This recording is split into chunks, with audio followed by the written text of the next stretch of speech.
Live from the harbor station is the Vector Spaceman Show! Now, here's your host, Vector Spaceman!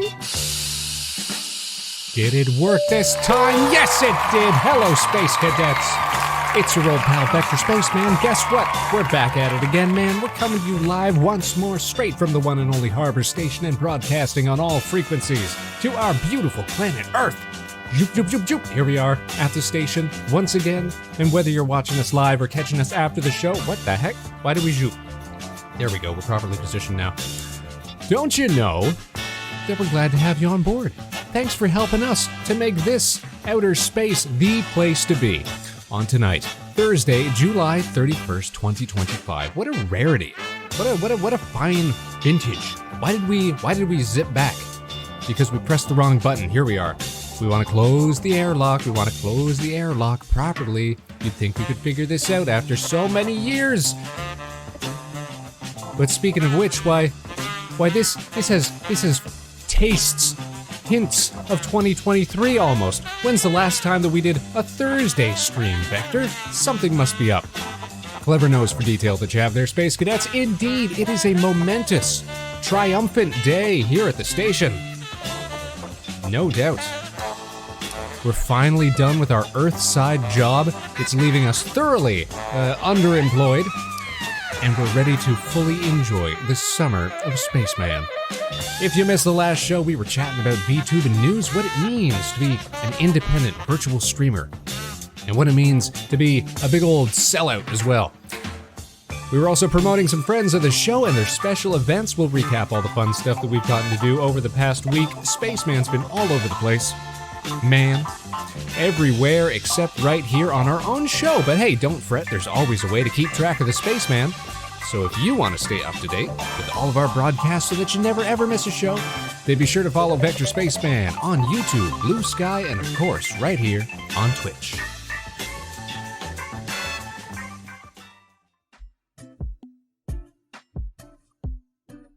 Wonderful. Fantastic. Solid intro. Missed the first beat, but we got it in the end. Everything's coming up, Spaceman. It's all good. Hope everybody's having a fine Thursday evening. We haven't had one of these in a while, but we ran out of opportunity. We got to get our streams in. You know, it's like getting in your steps.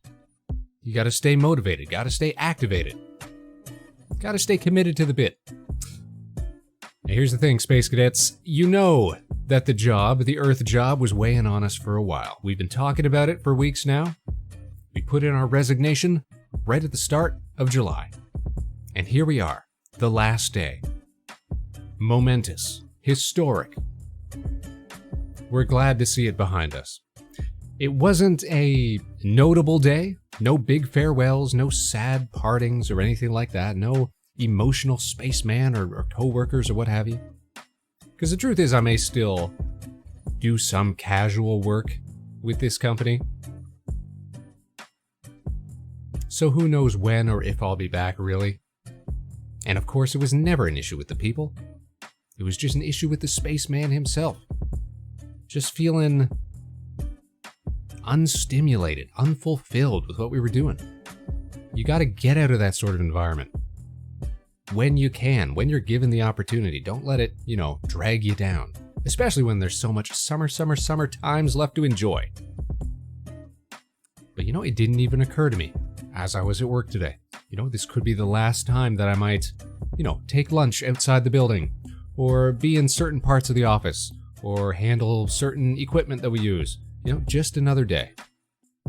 Just another day.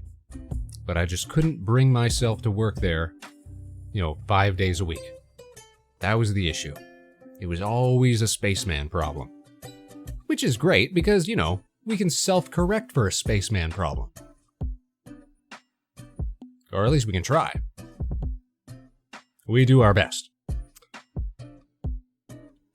But I tell you one thing, this is not going to be Spaceman's,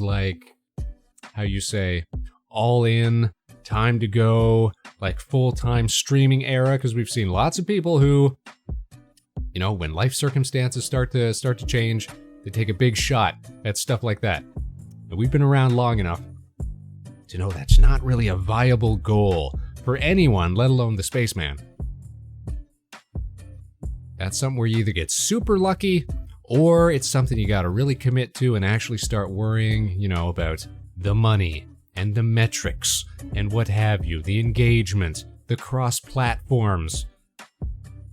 Stuff that, is not really our jam, man. I don't know if we could stand to look at what we do and the projects we do here as like a job, It's been real fun getting to learn new software, learn new tools, meet new people. But as soon as you throw, money into the mix, just gets a little yuck, for Spaceman at least. Spaceman, you pretentious old coot, don't you know that everybody wants to be a streamer these days, though? Just get money thrown at them for talking at a camera? And I get where they're coming from with that. I think there's even a part of Spaceman who sympathizes with that. But that's not something you take a big leap at, right after leaving a job. Right when you've got summer times to enjoy still, Maybe come the fall. We'll see where we're at in the fall. We'll see what happens then. But this is going to give us some more time for special projects, at the very least. We're probably not going to get a full Spaceman special this Halloween, which, of course, if you're not familiar with the Vector Spaceman and Friends animated specials, make sure you check out the YouTube page. Make sure you find that animation playlist. Check out all the fun hijinks that Spaceman and Friends get up to on a semi-regular basis. It still astounds that other independent streamers aren't really doing, skits and stories and stuff like that to the same extent that we've been doing. Because I gotta tell you, it's a little disheartening to think that Vector Spaceman, of all shows, would be in some ways, pioneering something. Come on, everybody else, we gotta get it together. I want to see other folks doing cool stuff like this, You know?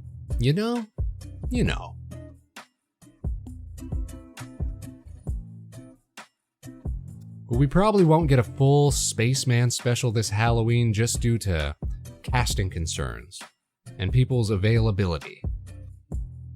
And I also promised last year that I wasn't gonna run myself ragged working like the whole month of October trying to get it done on time, because man oh man was it a strain. Not only on us, but on other people involved, but especially on us. I won't lie. We burned through quite a few cases of energy drinks, a lot of sleepless nights, many an hour spent in the edit. Was it worth it? I think so, yes, and that's part of the problem, is that it keeps us self-motivated to be like, oh, well, we did it once, we could do it again, no problem. But after 3 years of that, it becomes a bit much. So we promised to ourselves that we weren't going to strain ourselves as much this year.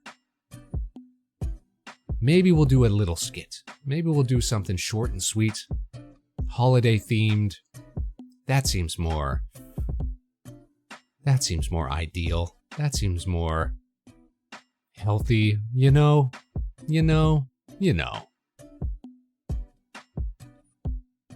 And then, of course, we've still got summertime events coming up. We're likely going to be hanging at Fan Expo this year with our local independent VTubers. Gotta go out and support. You may even get some Spaceman IRL cosplay out of it. Ooh, fun. As well as, it seems like Japan Fest Mississauga we may be showing up at. That'll be fun. Lots of stuff to do in the month of August.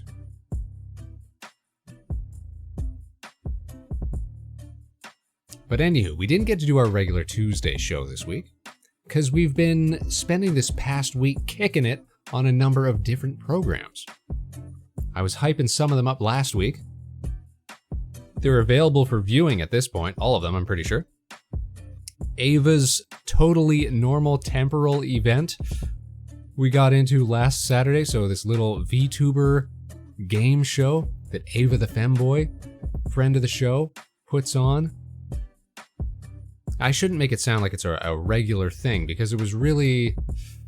I'm pretty sure every time Ava does one of these, they try to mix up the format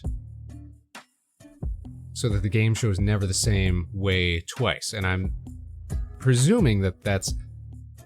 Like, it sounds very similar to what I understand from, what is it? The Dropout series Game Changer? Dropout TV? That's the channel, I'm pretty sure. And I'm pretty sure that's the show where the rules change every time. So you never know what to expect going in. So I won't spoil exactly what happens, but on this particular episode, but maybe I can do a shout out here. Big shout outs. Make sure I'm spelling things right. There it is. Bam! Big shout out to Ava. Pretty sure you can still check the VOD, or if not, get linked to a YouTube page where you can probably catch unedited clips. We had a great time. It was us. It was Jammy, Galaxy Jamwich, longtime friend of the show. It was Ellie Azure of the Nova Swarm, who's, of course, another one of our longtime streamin' buds. And it was Mego the Stego. And who doesn't love Meg, our hell-diving partner in crime? And again, longtime friend of the show. People that we've known forever, really, since we got started in this. And I won't give too much away, but I want you to know, Spaceman's super proud. We did not come last. We did not come last place. Spaceman out here killing it, not last. And then what took up our usual Tuesday streaming slot this week. Words are hard. It's been a long day. It's been a cathartic day. Words are hard. But Tuesday night, we were showing up on Azabiel's first monthly Daggerheart RPG, TTRPG session, featuring Ava, the aforementioned Ava, and Jammy again, and Alpine Showtime. And of course, the Spaceman himself. Playing some tabletop role-playing adventures. We got to be legally distinct fantasy Jedi. It was the first time that Azabiel's running Daggerheart sessions. Sort of a test run.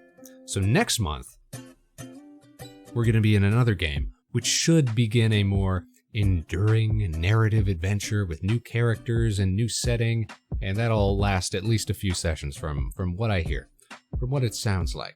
And I'm pretty sure we can even drop a link to that right here in the chat. Why don't I do that? Why don't you do that, Spaceman? You've got so much potential and so much power here behind the OBS. Let's just make it happen. Bam! Check out Az's YouTube. You can watch the whole show. The audio it's a little rough, I won't lie, but I'm told that it's going to get better as we do more of these. But if you want to see some cool VTubers being cool and having fun adventures, then check it out. Who doesn't love some tabletop role-playing shenanigans, you know? And then, last night, Vector Spaceman appeared on the Corey Ojo birthday stream. We got to call in live and say some nice things to our nice raccoon friend. One of the very first streamers that we got to befriend after starting our own VTubing journey, Corey Ojo. Someone who's always been there for us, always supporting the show, who was a cast member in the skits and specials right from the jump, a musical collaborator that we've gotten to work with, an insane project coordinator. Anybody who's not familiar with Corey Ojo deserves a shout out, absolutely. Like, Corey has been an absolute, like, game changer.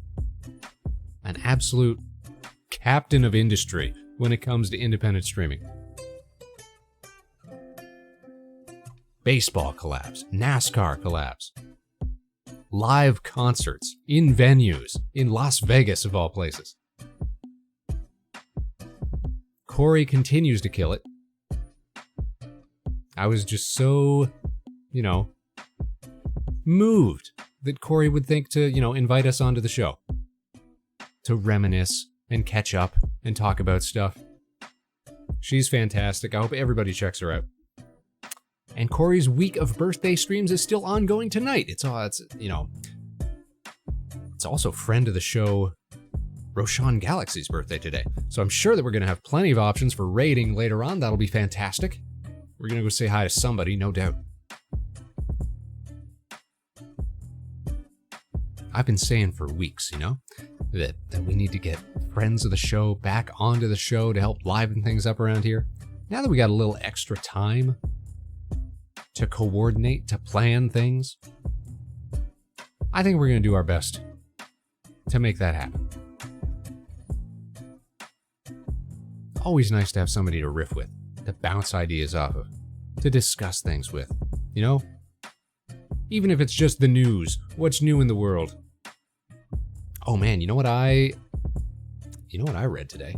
Was a terrifying report that something like 75% of Twitter engagement is from bot accounts now. Like, that's unreal. We stopped posting to the Twitter account for anything except like going live messages or like reposting other people's stuff. Because the last thing we want to do is like post original artwork and stuff over there. Because we know that they're just scraping it for their grok, like image generators and stuff like that, right? Gross, terrible. Nobody likes that. Everybody hated that. All my homies hate Twitter. But yeah, we'll still be like, hey, going live, tune in if you want to. Hey. But that's about it. Just a garbage website. It becomes hard to like justify staying over there, you know what I mean? Because it's like, well, what type of people are you trying to attract to your stream now? The type of people who still get a kick out of Twitter for whatever reason. Or if, stats are to be believed, 75% just robot interaction. You're just deluding yourself, I had dinner with some friends the other night. Some Earth friends. Some of whom are professional educators, teachers. And somehow it got onto the topic of AI stuff, right? And some of them actually said that they actively use ChatGPT for like making quizzes and stuff like that. And these are teachers. It's like probably the lowest regard I've had for Canadian education. And I'm sure it's the same, in other countries as well. It's not just, our local educators, for sure. But it's like, how can you, like, abdicate thought like that? You know what I mean? Nep, how are you doing? How's the state of Floridian education these days, Nep? You let us know. We are live, though. I was just venting about some folks that I was having dinner with the other night. Teachers, Nep. Teachers. Educators. People who are supposed to be inspiring the youth of tomorrow. Or sorry, the youth of today, who will become the future of tomorrow. That's how these things work. And like making quizzes and assignments and stuff like that through AI text generators and like ChatGPT and stuff like that. Gross, man. Gross. And some of them asked like if I've ever used it. And I think I'd rather put a gun in my mouth. Like, I don't know what it is. I'm fundamentally opposed to not thinking for yourself. You know what I mean? Big sigh. Big sigh, Nep. Go deeper. Explain the sigh. Spaceman's listening. Let's get to the core of this. Let's analyze this. What's on your mind? That's a leading sigh. You've got more to say, I can tell.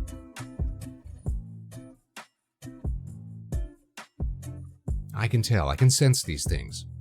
The vagueness of it. The leading nature of it.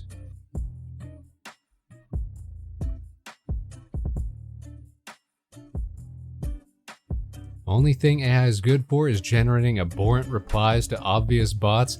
Well, even then, it's like, is it worth the cost, you know? Because we're just burning electricity to turn that crank to make something worthless. And that's always like the defense, right? Like if I grill these teachers, like, well, you can't do it yourself. They're like, well, it's faster, you know, it's easier. I still edit it, you know, make sure everything seems right. And on the surface, you might think, okay, that's commendable. That's, hey, way to like, you know, use modern technology to your own benefit. What a go-getter. What a hustler. What a grind set you're on, you know? To borrow the parlance of the day. But it's like, listen, man, I bet it's a lot easier to like throw trash out of the window of my moving car than it is, you know, to like sort out recyclables and things like that, you know? Just because something's easier doesn't necessarily mean that it's better. Especially for, you know, the rest of the world. I don't know, I get a little heated. Also, speaking of education, I'm going into a new ARCS. Oh, Nap. Are you about to get educated? Are we about to be a smart Floridian? A real go-getter gator? You going back to school for something cool? That's very cool. Tell us about it.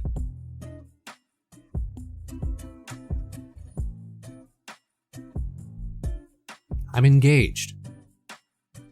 I'm here for this.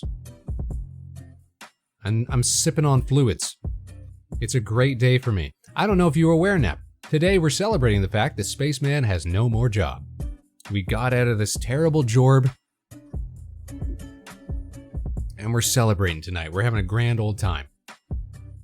Nep's going back to school. Nice! What are you going to study, Nep? Something cool? Or maybe you can't talk about it. If you don't want to talk about it, we won't talk about it. But I'm glad that you're out there getting some adult education. Slogging hours and work, and it hit me. I'm not going to go anywhere with this jorb. That's what I'm talking about, you know? I've been there. I felt that. My instinct was not to go back to school, though. It was just to leave. So I'm going to go back to school to do radiography. You're talking about, like, radiation treatment?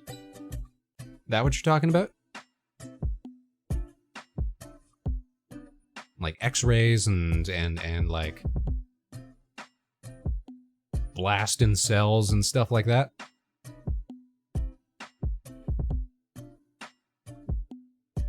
That's a really cool field.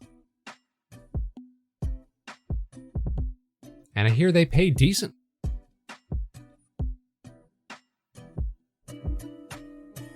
That sounds like a great pivot for you, Nep. X-ray and radiation treatment, two different things, man. Well, you know, but they're still all about, you know, it's still all about rays and like, you know, you're doing the machines. Nice, nice. Get yourself certified as a technician. Start raking in the big bucks.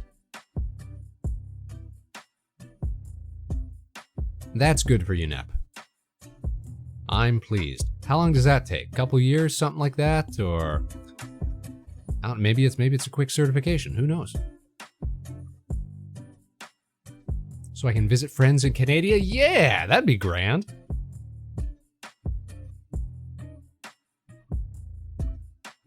You get to see what it's like on the other side of the border, up here where we ain't got no gators.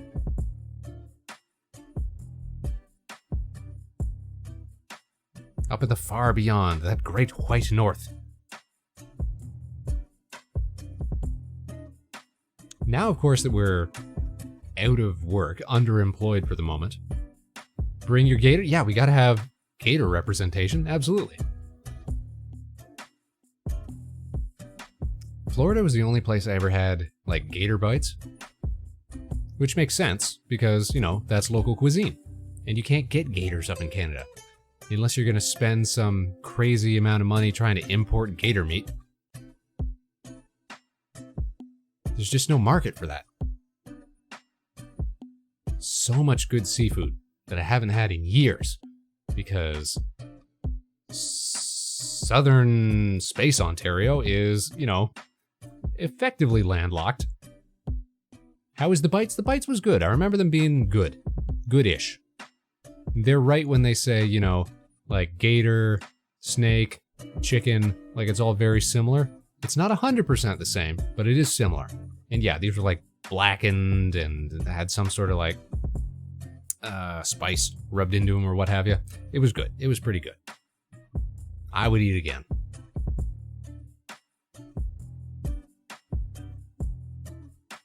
Gator tail's your favorite. Okay. See, we're not so much an aficionado that we can, you know, distinguish by the cut of the gator meat. We'd have to spend a little more time getting our grub on.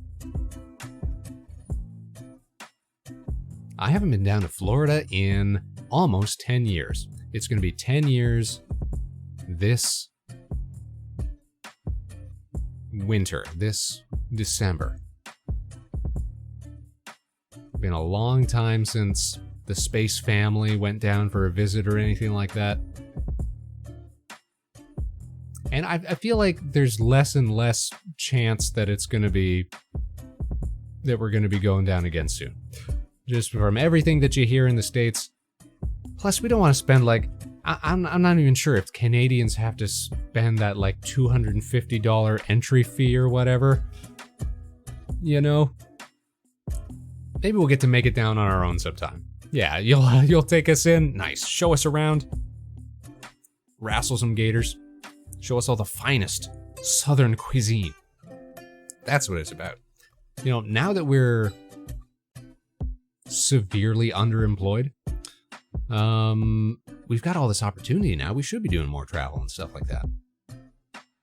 Oh, I was about to say, it's been so long since I've been in Japan as well. It's already Odaiba Day in Japan, you guys. What a national holiday. Celebrated across the world. I miss Japan. I miss Odaiba. When I was spending more time in Tokyo when I was living there, that was one of my favorite spots, was out on the island, out on Odaiba. A lot of stuff down in Florida's left or moved as a result of politics. Fort Lauderdale Beach almost gone. Hello, Ark. How you doing? Good, you're full. Is that true? I believe it, though. Where's everybody going, though?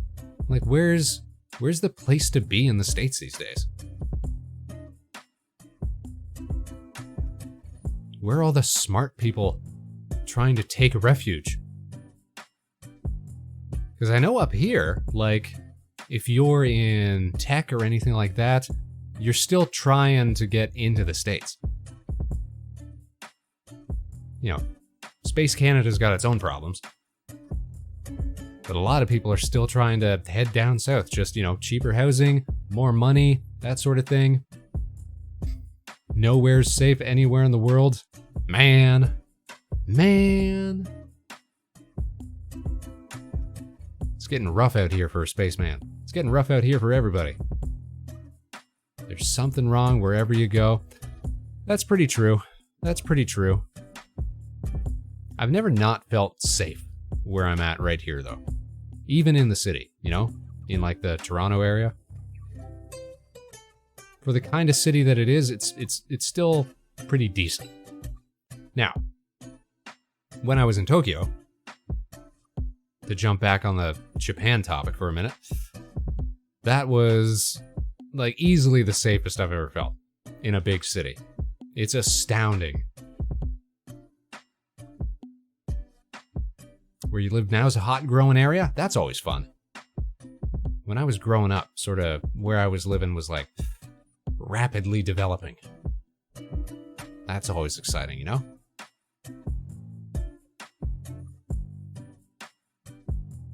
If you live in a place that gets caught up in like a tech boom or something like that, that's always fun. Especially when you're small. A lot of people moving to the Midwest since remote work is still more common than what it was before the pandemic. Yeah, I can see it. Like, I've never had a remote work job. I feel like I'd either love it or I'd be terribly distracted and not at all very good at it. Don't think you can go to Japan if you're being honest. You get killed. Why? What do you mean? What do you mean, Nep? What do you mean? No, it's so nice over there. Even the villains, for the most part, pretty cool dudes.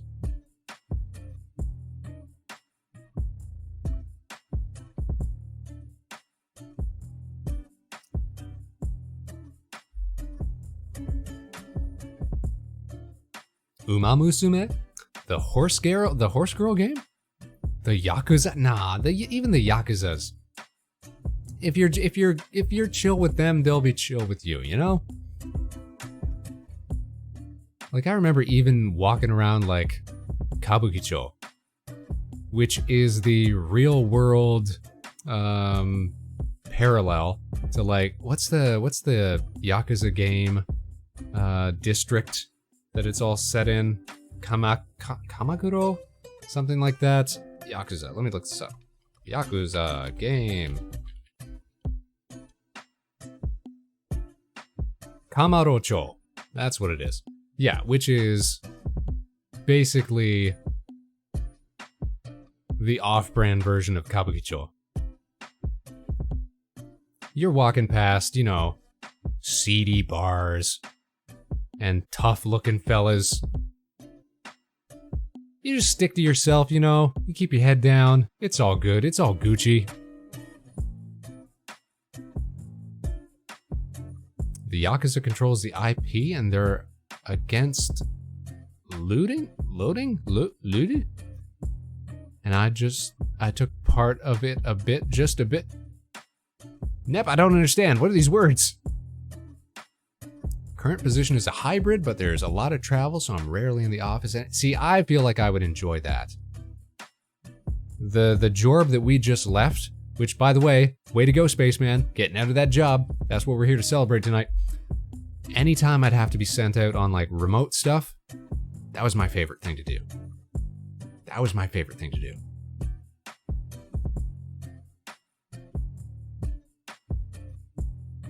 I love working out of the office. Getting a little independence, get to do your own thing. Good no job, exactly. We're gonna stay no jobbing for a minute. Get to enjoy the rest of the summer, you know? We got events coming up. Don't have to worry about going back in on a Monday. That's the way to be, at least for August.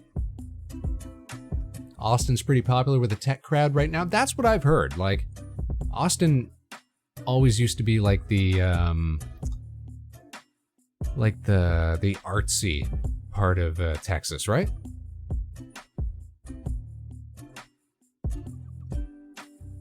Well, we're hiring and we have offices in Toronto if you want to work for an engineering firm. I don't think I'd be very good at that at all. I'm not a terribly good engineer. Maybe though. I'd give it a look. See if we can't swing it. Fake it till we make it. Listen, we'll just do the remote work. And then they'll never be able to keep tabs on us.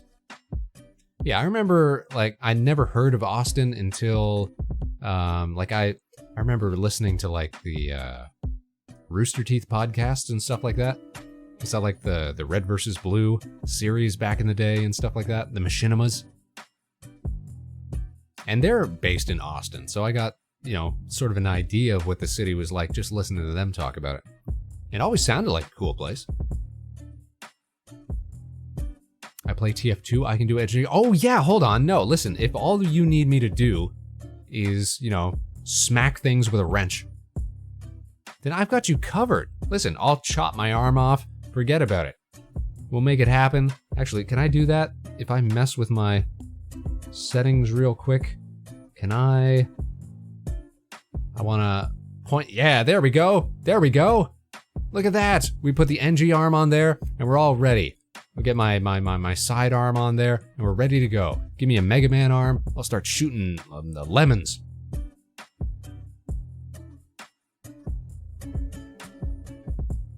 We're built for this. I've played a Torbjorn. We got this in the bag. We got this in the bag, man. Now we need a robo hand. Man, listen. I'm gonna do a gratuitous knuckle crack for you guys real quick. Check this out. The knuckle cracks. The famous Vector Spaceman knuckle cracks. Big cracks. Thumb cracks. There they are. Popping it. Pushing that mic to the red line. But here's the thing. Here comes the elbows. Oh, sickening, right? Gross. Outstanding. Unbelievable. The worst kind of ASMR. But I've always joked that one of these days, my arms are just gonna pop off. And then I'm gonna have, I'll get my Samus arm or whatever, right? Utility. That's what I need. Go cyberpunk up in here. Friend of the show, Tomato Master, just started playing Cyberpunk 2077 on her stream. And it makes me want to try that game again so bad.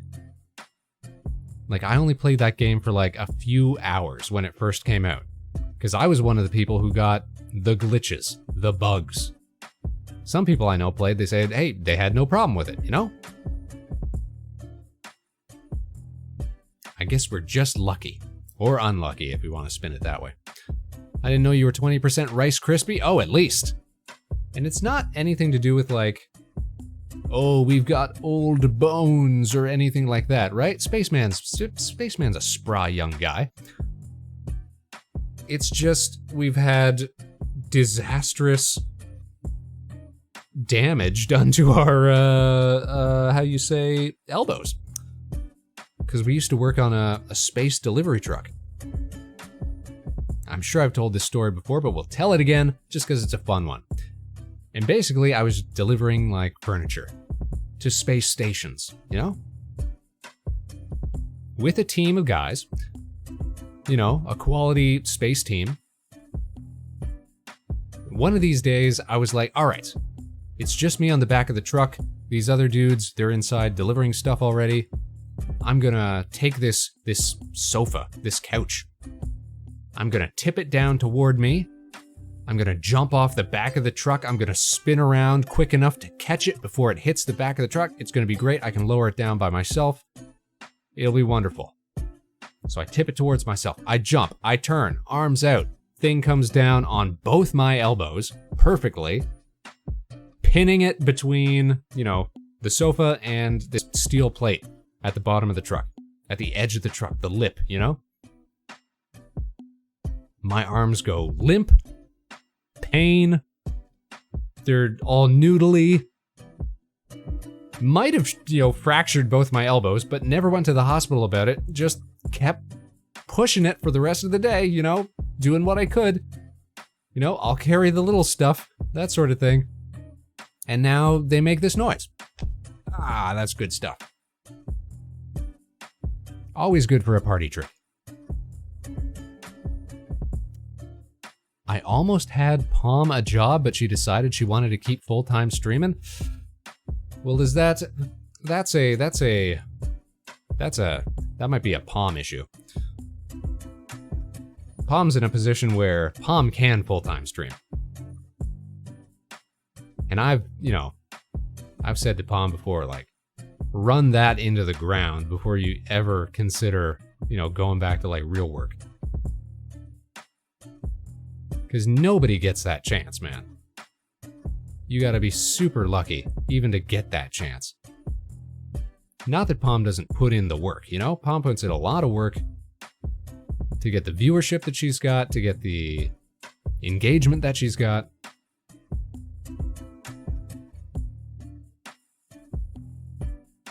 And that's why you gotta run it into the ground. Enjoy it while you can. Make the most of it while you can. Spaceman, on the other hand, would probably be a lot more, what's the word? Open to getting recommended for a job that we might or might not be qualified for. So hey, if you want to put in a good word for us, Ark, you go right ahead. We will not say no there. There are biologist positions where they test Lake Ontario on a regular basis to make sure the heat output from the nuclear plants and wildlife and wastewater don't disrupt the wildlife lake ecology. Yeah, that's... I know we've got nuclear plants like on the lakes, so that would kind of be a sick job. You get to be outdoors, you get to do lab tests, you get to leverage a biology degree. That sounds right up her alley. If streaming didn't work out, and you know, we'd never say if for that because we want Palm to do her best. That does sound like it'd be good for her.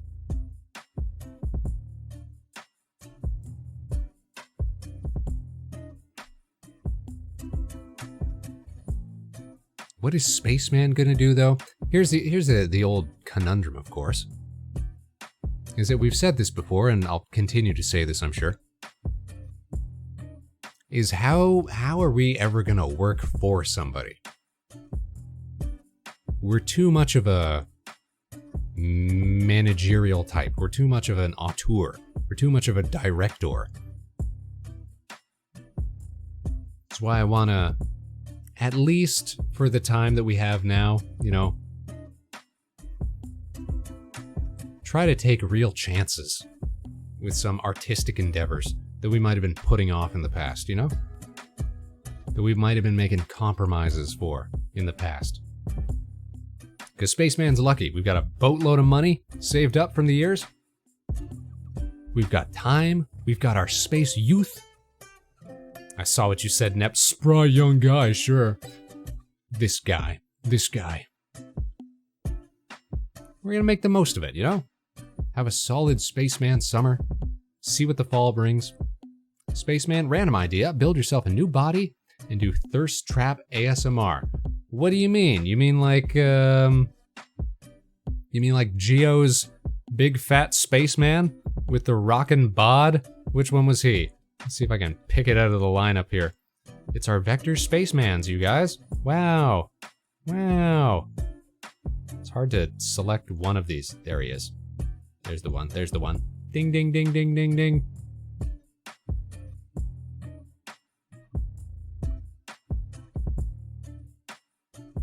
See, I've always enjoyed the fact that Vector Spaceman is like the exact opposite of like a sensual, sexual being. Didn't know you were caked up. Listen, these are, you know, fan renditions of Vector Spaceman. We cannot be held responsible for how others perceive us to be, possibly. Whether or not that's reflective of real life is nobody's business until we start doing IRL pics. All right? Whether we can, you know, rock the helmet, make mad squats like that. Spaceman with a significant rear shelf.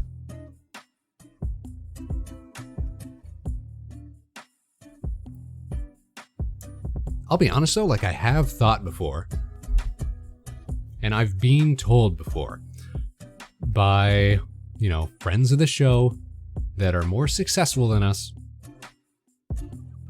close friends of the show, people whose opinions we value, and this is something I agree with as well. It's that having this sort of cartoony model definitely does not, you know, do us favors within the VTubing sphere, because it's just so dominated by, like, the anime aesthetic. I'm very much a fan of what we've got going here, but I have thought in the past, like, okay, if we did do, like, a more conventional model, what sort of impact would that have on the show, you know? Or can we find a middle ground, perhaps? We're very much a fan of that, you know, Flash aesthetic, Newgrounds style. I think that's very obvious for anyone who spent more than 2 minutes watching the show. Getting to see Vector move around, schmoove around, the background, the set, what have you. The sort of things that we're into, it becomes obvious.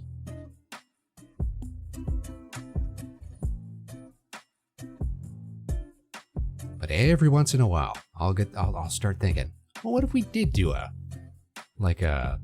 anime style model? Problem is, I don't think that we would translate very well to that style. Because what's the closest equivalent of an anime character to Vector Spaceman? It's basically Krillin from Dragon Ball, isn't it? When you think about it. There's another guy who's got, you know, only the suggestion of a nose. Possibly, I mean, we've never really discussed what's under the helmet. Everybody seems to assume that Spaceman is quite bald. Just a little guy. I won't say there's not some inspiration there. Also very orange when you think about it. Man, maybe we are just Krillin. Krillin, of course, always fated to die in every arc. Man, moments of self-reflection that you never really think about. Hi, Ghost. How are you doing? Happy Thursday. It's a Thursday stream. Wow. How weird is that? We're chatting about all kinds of things. How did we get onto this topic? Talking about Spaceman designs. Because Nep said that we should be doing Thirst Trap ASMR. That's what it was. Got to review the little crumbs, the little clues that led us here. I hope you're having a fine Thursday, Ghost. What's new? What's good? Guess what? Spaceman left the jorb today. It was our last day. We're so pleased. We're so thankful. We're gonna get to wake up tomorrow, not go in, get to enjoy the long weekend, because it's gonna be a long weekend here in Canada. Doing good lurking while in a game with peeps. Love to hear it. Love to see it. Love to experience it. Hope you're winning. Or at the very least having a good time.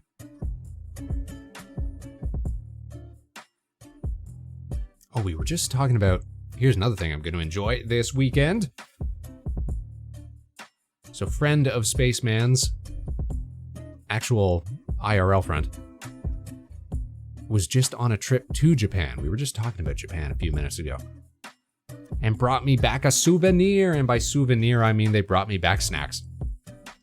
Some soy sauce flavored senbei that I used to eat all the time when I was over there. And I don't mean senbei like the kind that you feed to deer. Like those little flat ones. Not that they don't, you know, not that they don't deserve a tasty snack as well. We're big fans of the deer. The super polite deer that bow to you. So refined, so Japanese. No, but these ones are mine. I sent this guy on an absolute quest to find these. Let me see if I can pull up a picture here. Let's see. We're gonna add an image. Gonna add an image of my snacks. Where you at, snacks? I was like, listen, this is the packaging that you're looking for.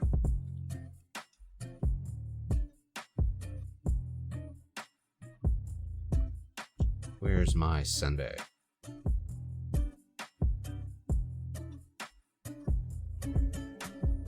There it is. Bam, that's the stuff. It's like, all right, I know of a few places where you can get this. I sent him on a journey. Like, bring me back these snacks. You're gonna recognize it by the iconic red, black, and green striping. The delicious soy sauce flavoring. They're like little bite-sized senbei puffs. They're delicious.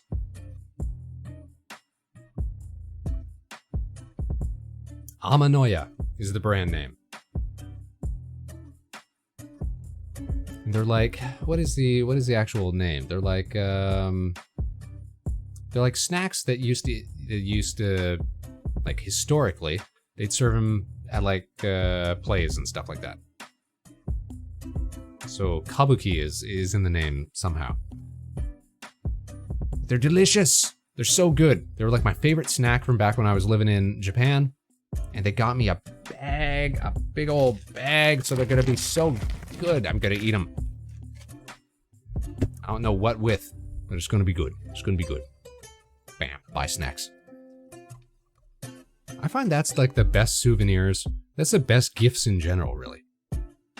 Even when it's like Christmas times, like holidays and stuff like that, I'm always asking for snackage, for food, or something consumable, you know?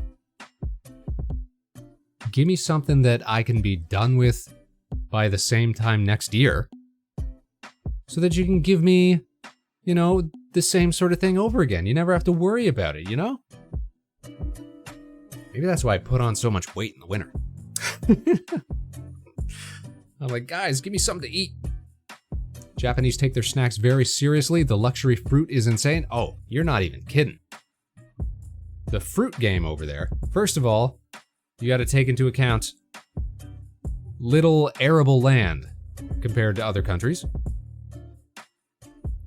And what they do have, you know, there's a significant portion dedicated to rice cultivation. That's the big one. So when they do start producing fruit, it's like, all right, how can we make this fancy? We're gonna make square watermelons. We're gonna make individually wrapped, like peaches and melons and what have you. It's very cool stuff, mind you, but very expensive. And that's why you could show up to a fancy meeting and be like, here, have this bag of oranges.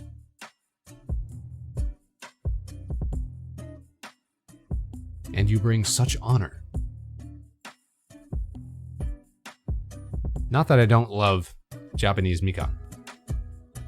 And all sorts of teeny tiny oranges. Clementines, talking about, what are the other ones? Mandarins. It's delicious. I'm a big fruit fan. I won't lie. Favorite fruit's gotta be cherries, though. It's always been cherries. I got very good at tying knots in cherry stems. And everybody liked that. So that's always good for a party trick. Bag, more like one orange that costs $50. It's pretty bad, yeah. The worst experience I had buying snacks in Japan was I tried to buy beef tongue jerky. Because beef tongue is a culinary staple of Sendai, which was another place that I was living. Largest city in like northern Japan. Or Tohoku area. Just showing off at the bar, yeah, right? I could do it quick too. Tie it up quick, pull it out is great.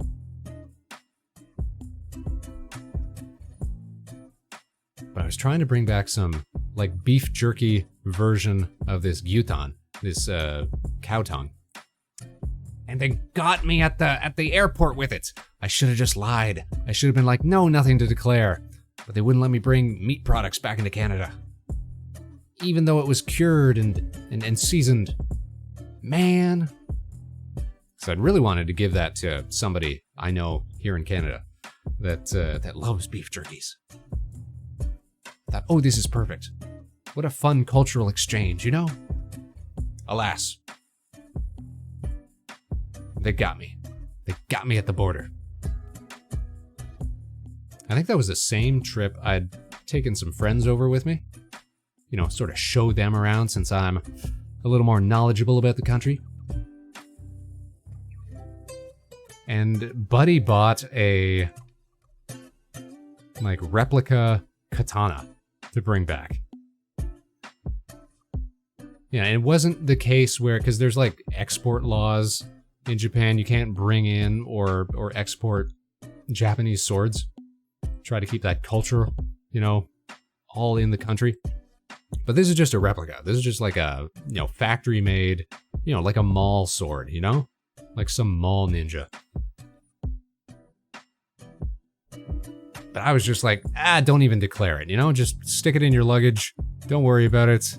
It's not a real sword. Nobody's gonna clock you on it or anything. But he had to do the right thing and declare it at the airport, and that meant we had to spend like an extra half an hour because I had to bring a guy out and make sure that it wasn't, you know, some sort of cultural relic or whatever. It was all good though, and he got to keep it, so that's rad. Bad idea, cops will stop you. If you just try to sneak it through, maybe. At that point, I was just like, man, we're trying to get home. Let's just pop it in the bag. Don't even worry about it. After like 3 weeks of traveling across Japan with your buddies, I think I was just fed up. Me, the only one who could speak any of the language, who knows how to get around, who knows where we're going. You start to feel like a worn out space dad at that point. Rinzara, how are you doing? Detecting something shiny in this quadrant. Yeah, it's our big fat head. And the secret samurai swords we're smuggling into our bags. Hey, how you doing? Happy Thursday. So good to see you. It's been a hot minute. I hope you're doing well. It's the rarefied and dignified and oh so elusive Thursday stream. We spent all this week on other people's shows. We were doing shout outs earlier in the program, but hope everybody took the opportunity to catch some of the stuff. Bridezilla Baker, our latest and greatest Space Cadet. Thanks so much for tuning in. How are you doing tonight? Happy Thursday. Hope you're well. Hope you're living out your dreams. Hope that all of your professional ambitions are becoming fulfilled. Rinzara, I don't know if you noticed, I don't know if you heard, Spaceman, out of the job right now. We are underemployed at the moment, and that is fantastic. Because this is something we've been wanting to do for a hot minute.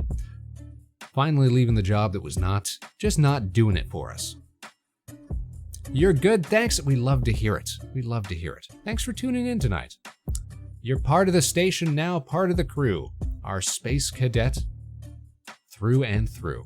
We're so pleased to have you here. Tonight we're just chit-chatting about this and that.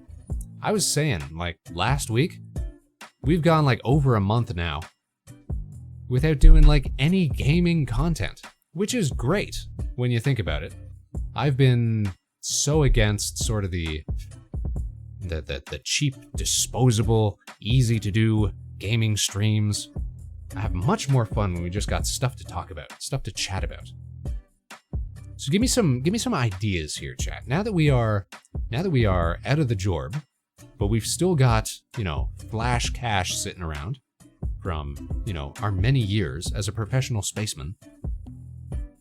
What should we be doing with it? Everybody who was at the office that I just left was like, oh, you should go traveling, you know, take some time off, see the world, all that. Where would you guys go if you had the opportunity? You could get on a plane tomorrow and go anywhere in the world. What would it be and why? That's what somebody was asking me the other day. And I think I landed on like Spain or Germany, someplace like that. Place I've never been before. Never been anywhere in Europe, actually. Or Australia. We've got some extended vector space fam down in Australia. The astronauts, if you will. That'd be a fun place to visit. And we don't have any problems with like huge spiders or anything, so we'd be set. Or weird snakes or enormous bats or whatever else they got kicking around down there. The Spaceman World Tour. That's what we got to get started on.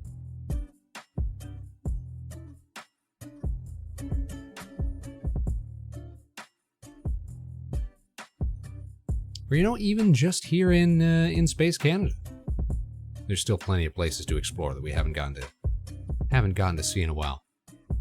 Oh, you've been to Ireland? Very nice. I would love to go to Ireland. And I feel like it's probably best anywhere in the UK. It's probably best to go in the summer anyways.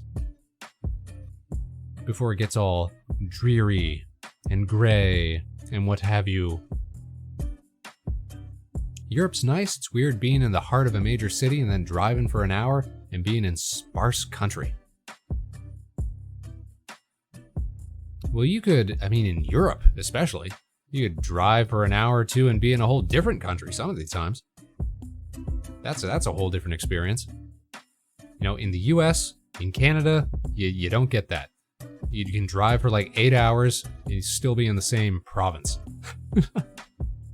I think I'd have to drive for like 4 to 6 hours, depending on traffic, just to get into Quebec.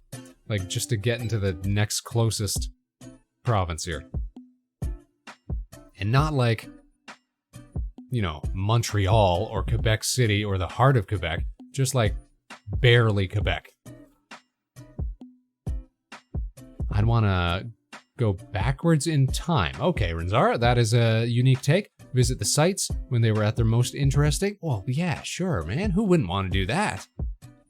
That'd be rad. I don't think we've got access to a time machine, though. I think our travel plans for the future are going to be a little less temporal. But you know what, though? Like, I was recommending to some friends the other week, because, you know, Japan comes up every now and then when we're talking. And I think back, like, the last time I was in Japan was several years ago. And it's already changed so much. Even in, like, my favorite places, like Tokyo, Odaiba, they took down the Ferris wheel the other year. The iconic Ferris wheel. And they took down the Gundam. The iconic Gundam. And there's all these, like, influencers running around. All these internet dorks. All these tourists. And I was saying to them, like, I really hope you guys get to go, like, at least once in your lives. Before it changes too much, you know? Because even since the last time I was there, it's not a radically different place, but definitely a different place. From the time I started going to now, it's definitely a different place. Maybe we're not such a spry young spaceman after all, Nep. When we start reminiscing like that, when we start thinking, oh, back in the day, ugh, you hate to imagine it. No, we gotta stay positive. Gotta stay positive.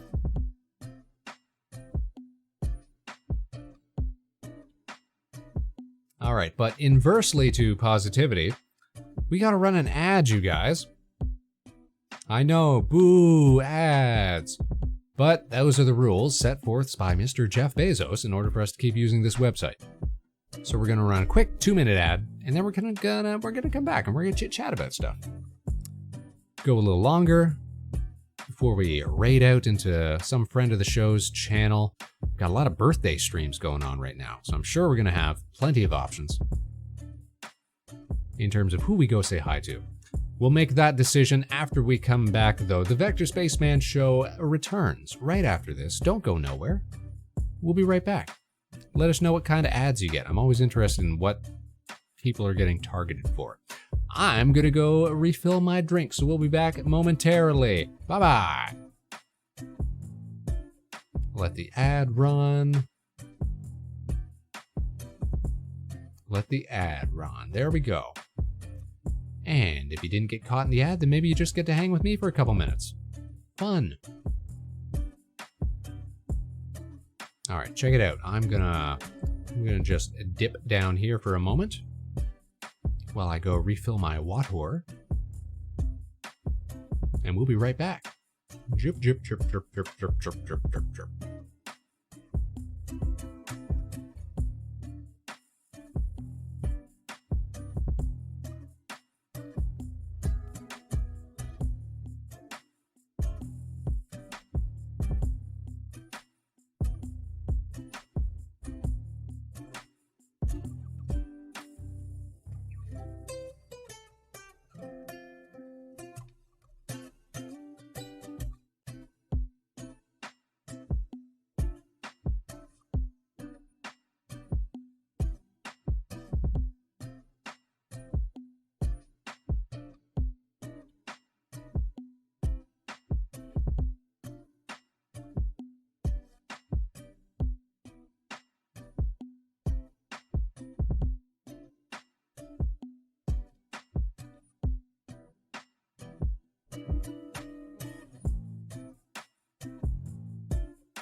Where are we? Where are we? Hold on.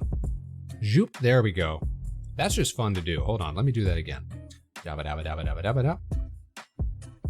Zoop. Just like that. I love a nice little zoop. Automatic. Fancy. Zoop.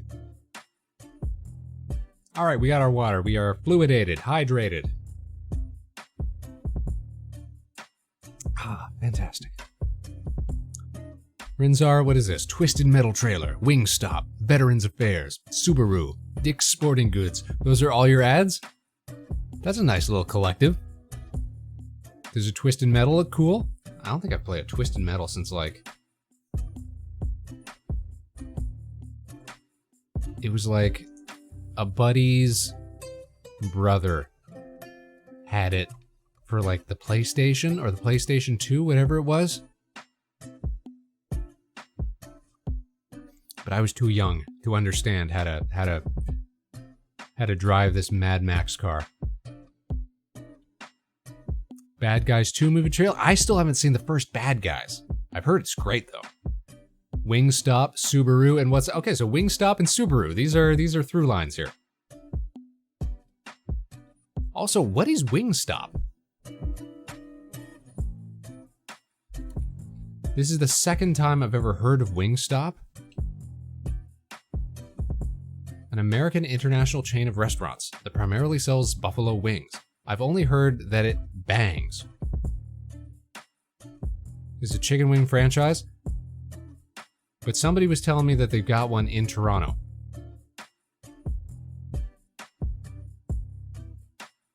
Or is it near Toronto?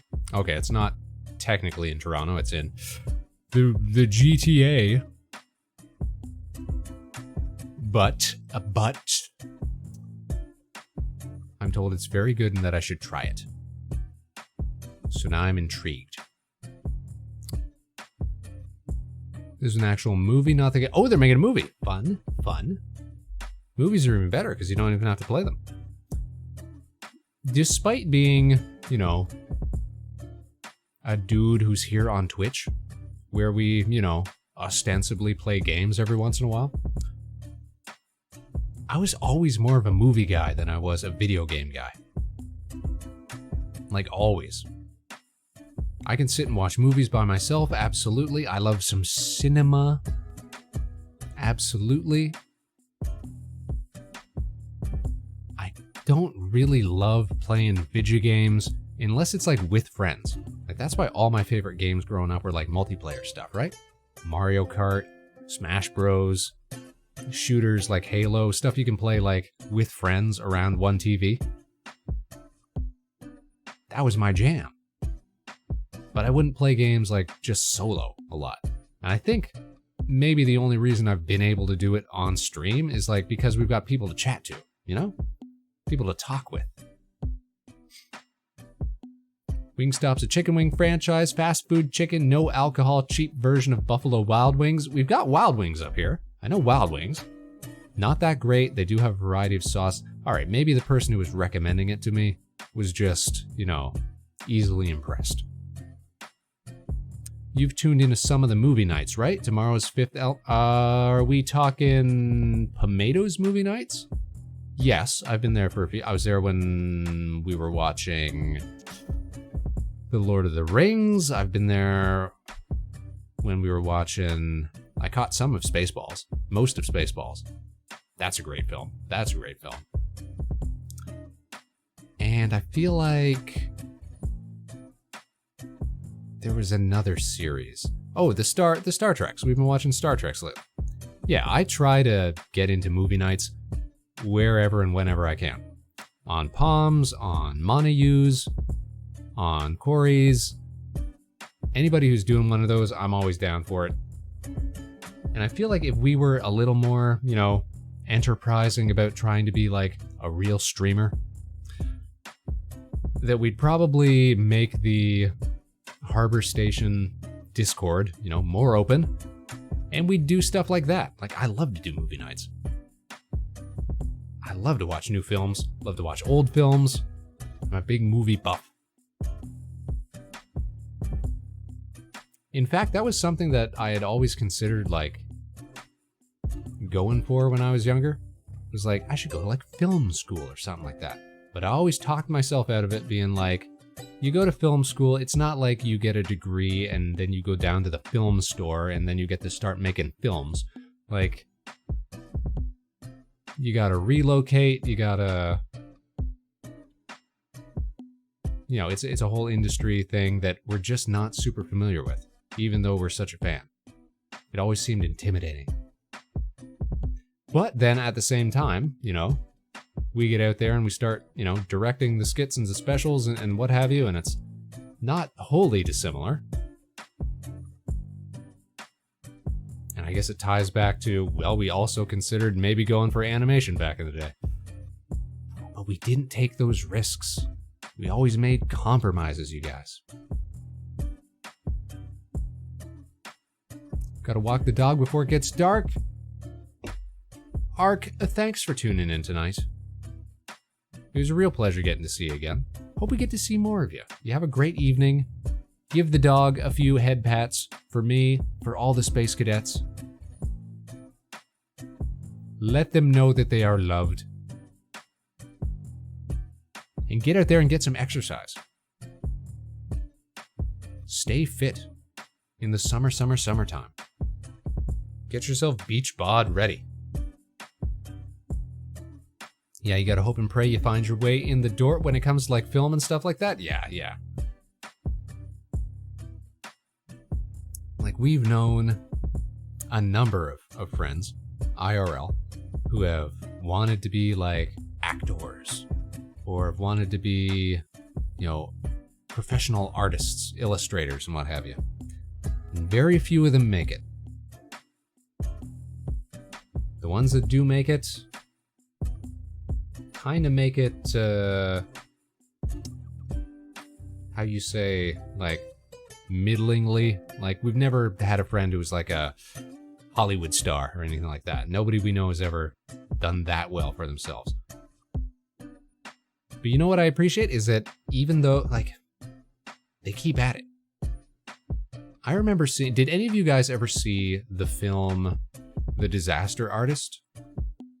The Disaster Artist is a comical biopic about the making of the film The Room. And it stars, what's his name? Seth Rogen's buddy. What's his name? James Franco. Stars James Franco and a bunch of other people that, you know, you always associate with him. You know, Seth Rogen, Danny McBride. I think, is Jonah Hill in it? Or no. What's James Franco's brother's name? That other Franco. He's in it as well. Anyway, it's a great film, but there's one line in it from like when they're making the film. Talking about, you know, oh, it's a terrible film. Why would we be involved with this sort of thing? It's like a little side conversation between the extras and what have you. And there's like this old lady who's playing one of the extras.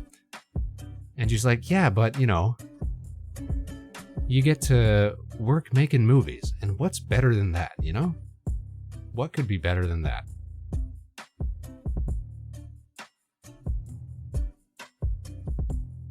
And that resonates with me, you know? Getting to work creatively. It's something we love doing, and it's something that we should have tried more seriously to do years ago. And now here we are. With the opportunity to take another shot at something like that. Which is why this time I think that we will. While we still can, you know? It's one thing to, you know, get into something a little too late. It's far worse to, you know, have that regret at the back of your mind that, oh, I should have tried this when I was young. I should have given it a shot. And to have never done that, right? You get to choose what your regrets are going to be sometimes. which also means that you can avoid them. That's what we're going to try to do. Gonna try to live Moss out here, you know?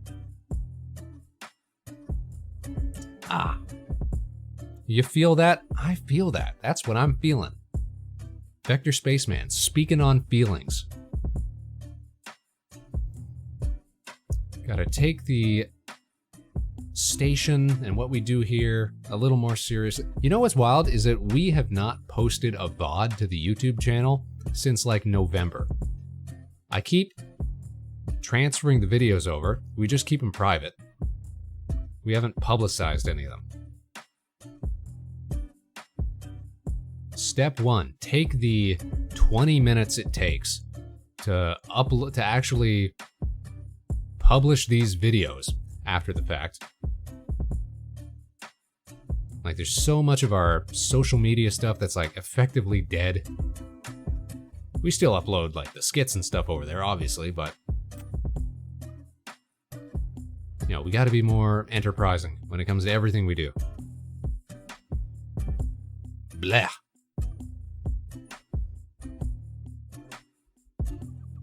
And we got to finish the helmet. Then we got to finish the jammy. Then we got to finish, you know, get a skit together for Halloween this year. A lot of stuff we know we should be doing, and now we can't be like, oh, but I'm too tired from work. I'm too exhausted. I'm too worn out. I'm too unfulfilled. It's like, no, spaceman, you got to make some moves. So that's what we'll do. Man.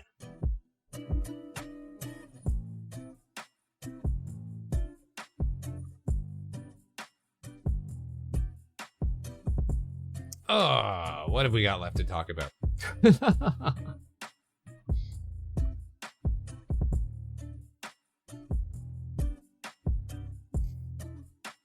And of course, we got to get some friends of the show back on. We got to start doing the... Where's my screen here? Got to start doing the... Bam! The podcast shows and stuff like that. Zoom in. Zoom in. There we are. Have some people on, talk about some stuff. Have a good time. It's always more fun with friends of the show, you know?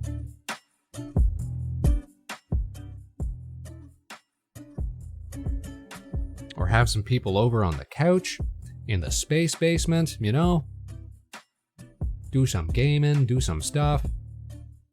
Always more fun with friends. Now that we actually have time to coordinate it. You know? You guys know. You guys get it. Set out non-lethal traps around the fuel pumps. Some new people for the couch. There you go. We just gotta trap them. We just gotta snatch them. We just gotta finesse them. We gotta be sneaky about it.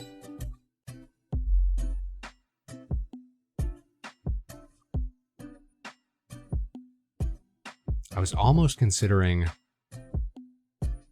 trying to set up like a hand cam stream at one point. Do some stuff. I saw this. I'm going to get nerdy for a second. All right? We're going to get nerdy for a moment. But somebody showed me a picture of... Here it is. Here it is.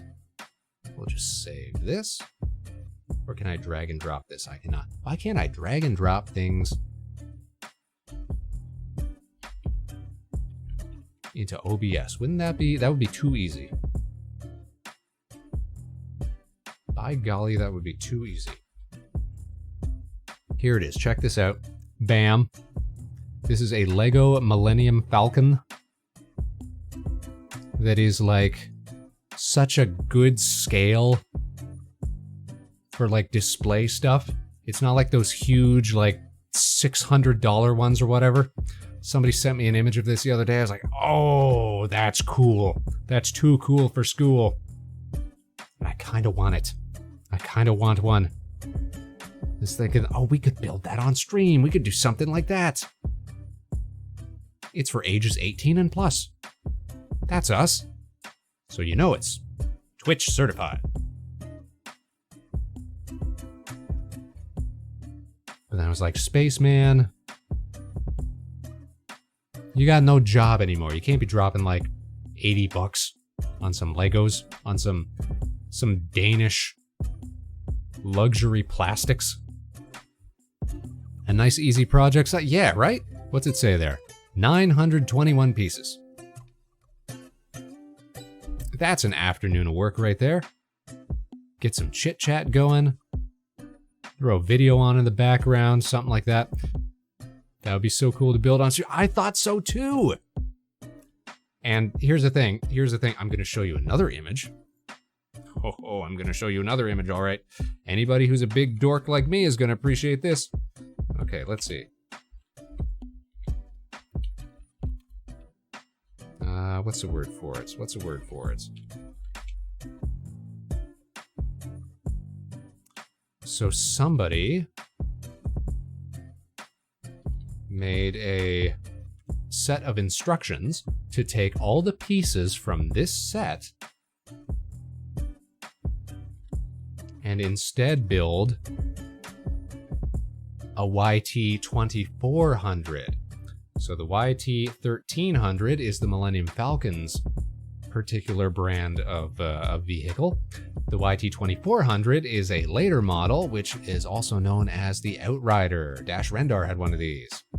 And I always thought this was a much cooler looking ship, and it's cool to know that I would have all the pieces to build that as well. It's cool that people can put stuff together like that. I'm a big fan of Lego dorks and their creativity and their ingenuity. Anyways, that's just me geeking out about stuff. That's Spaceman's little hyperfixation sometimes.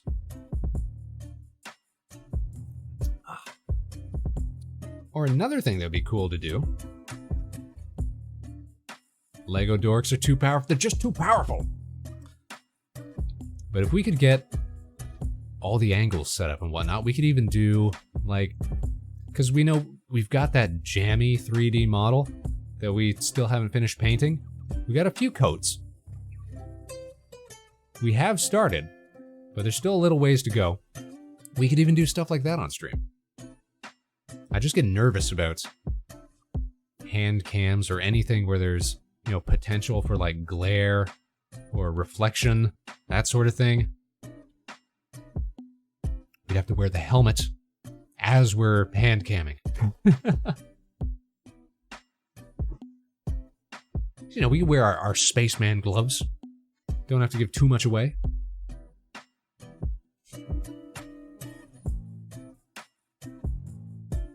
Just thinking of new ways to interact with the show, you know? Streaming's such a unique medium. That's what I love about it. It's like the interactive element. You get to talk to folks. They get to talk back. I think the people who inspire me most are like Taijiro and Shindigs. People who do really intricate audience interaction stuff. I also like folks like, you know, friend of the show Alpine Showtime when it comes to like creative models, but it's the interaction that really gets me. We want some lively animated background stuff. We want some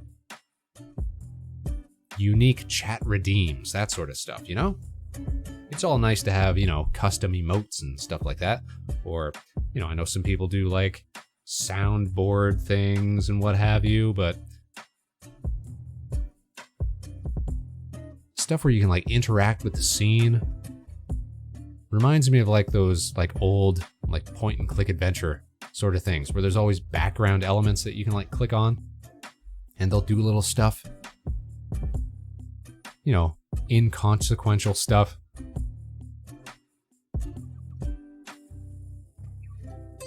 That's always been the motto of the show, you know? Aggressively low stakes.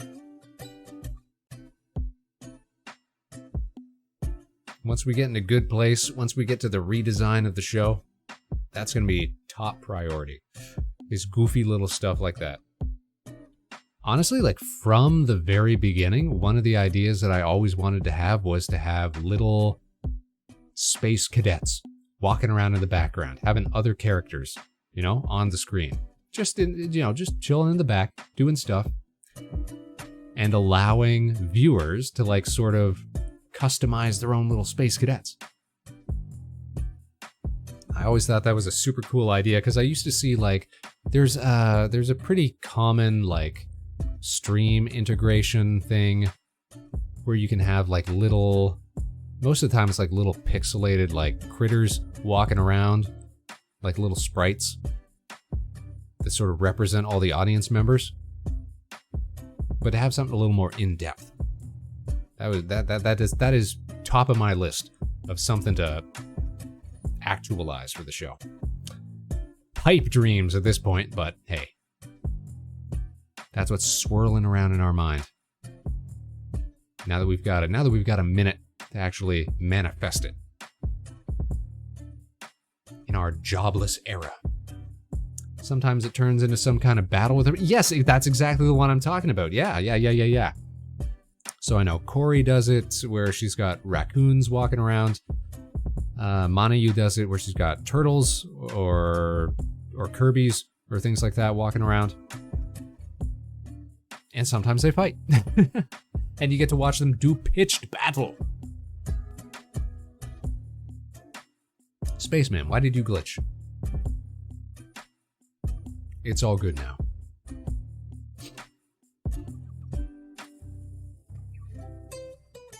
But yeah, little background interactions. Make the scene feel alive, make Harbor Station feel populated. I don't want it. I'd love to do streams where we're not just always stuck out in front of the counter, And I don't mean just in the sense of like, oh, we could go behind the counter. We could chill out here. Not necessarily what I mean, although this is a cool shot as well. Actually, I don't know why we don't use this shot more often. I think just because the main station screen, it's got like the screens going in the background and we can pop open the airlock and things like that. Which is fun, which is cool, which is neat, which is awesome. Don't get me wrong. But behind the desk is pretty cool too. Plus, behind the desk we can bring up the laptop. That was a terrible transition. But when we bring up the laptop, it means that we can switch to the laptop view. And we can look at stuff on the screen, and isn't that cool? Isn't that neat? And isn't that fancy? Spaceman, it's like you put work into this stuff and then you never even use half of it. Man, you're right, Spaceman. We gotta remember some of this stuff every once in a while. Shucks. Anywho, that's me rambling. It's a rambling kind of Thursday.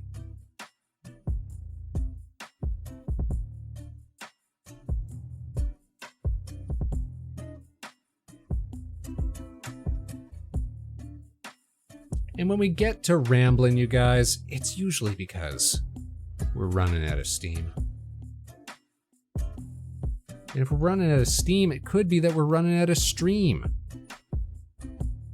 It was important that we do stream tonight, though. We got to keep streaming at least once a week. Our Tuesday got eaten up by being on Azabil's TTRPG show, which, remember, you guys can find at this link. Watch Spaceman be an adventurer with friends of the show, Alpine and Jammy and Ava. That's going to be a semi-regular thing. We're going to be starting a new campaign next month, I believe. That's what Azabil loves to do is RPGs. Tabletop RPGs like D&D, and this one is a game called Daggerheart, which is a new one that's come out fairly recently.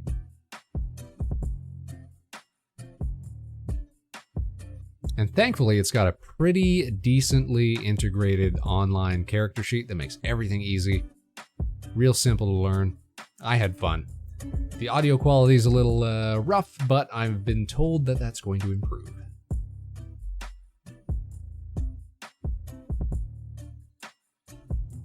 Now, you guys, let's see who's streaming tonight. I know who's streaming tonight, and we were just talking about her. We're gonna go see friend of the show, Corey Ojo, tonight. It's Corey's birthday this week. So last night we were on Corey's show, saying well wishes, reminiscing about, man, Corey was one of the first streamers that we got to befriend in the streaming space. She's always been a pleasure, always been great. We'll do another shout out. Like, Corey does so many live events, like in-person events. Bam, there we are.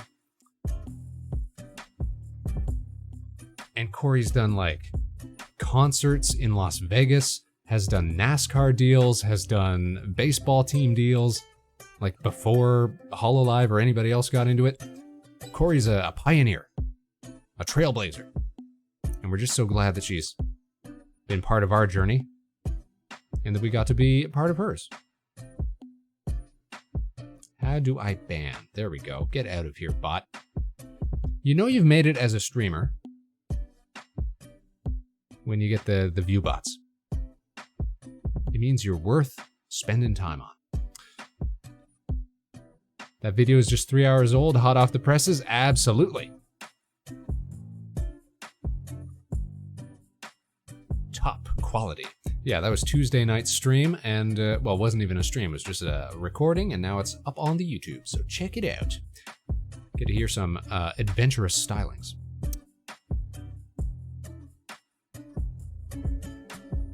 All right, let's set up a raid here. Remember, you guys, y'all gotta be on your best behavior, representing the Space Cadets. All right, well, hold on then. Hold on then. What's going on here?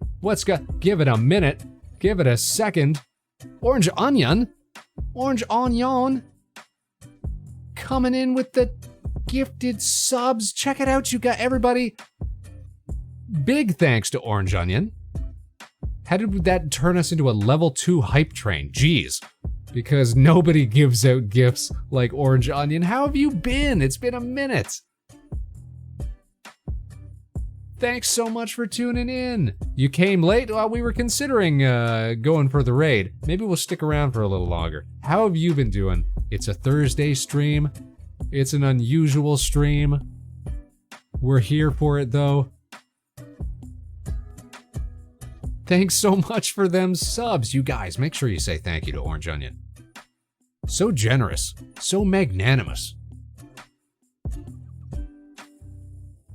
Lofty and noble.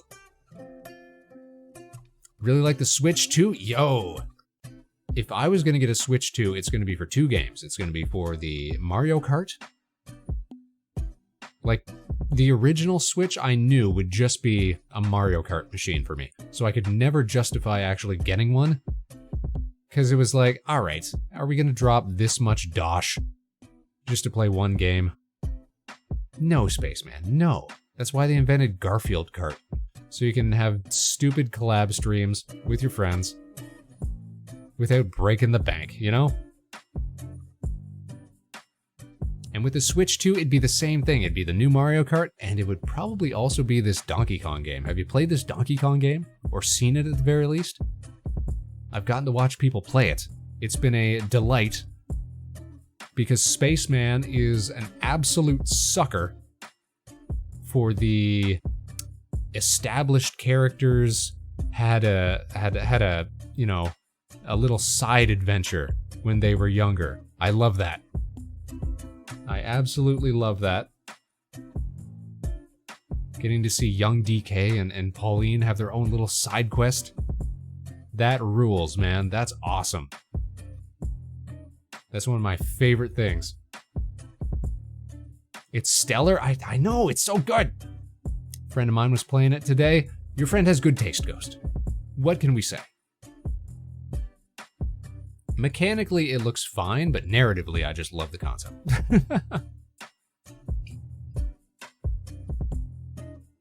Get out there, bust some bananas, break some rocks. I don't 100% get like why DK can turn into like a zebra or like an ostrich or like all these, like a snake, all these other animals. I'm not totally sure why, but you know what? We're willing to overlook it. It's still pretty cool.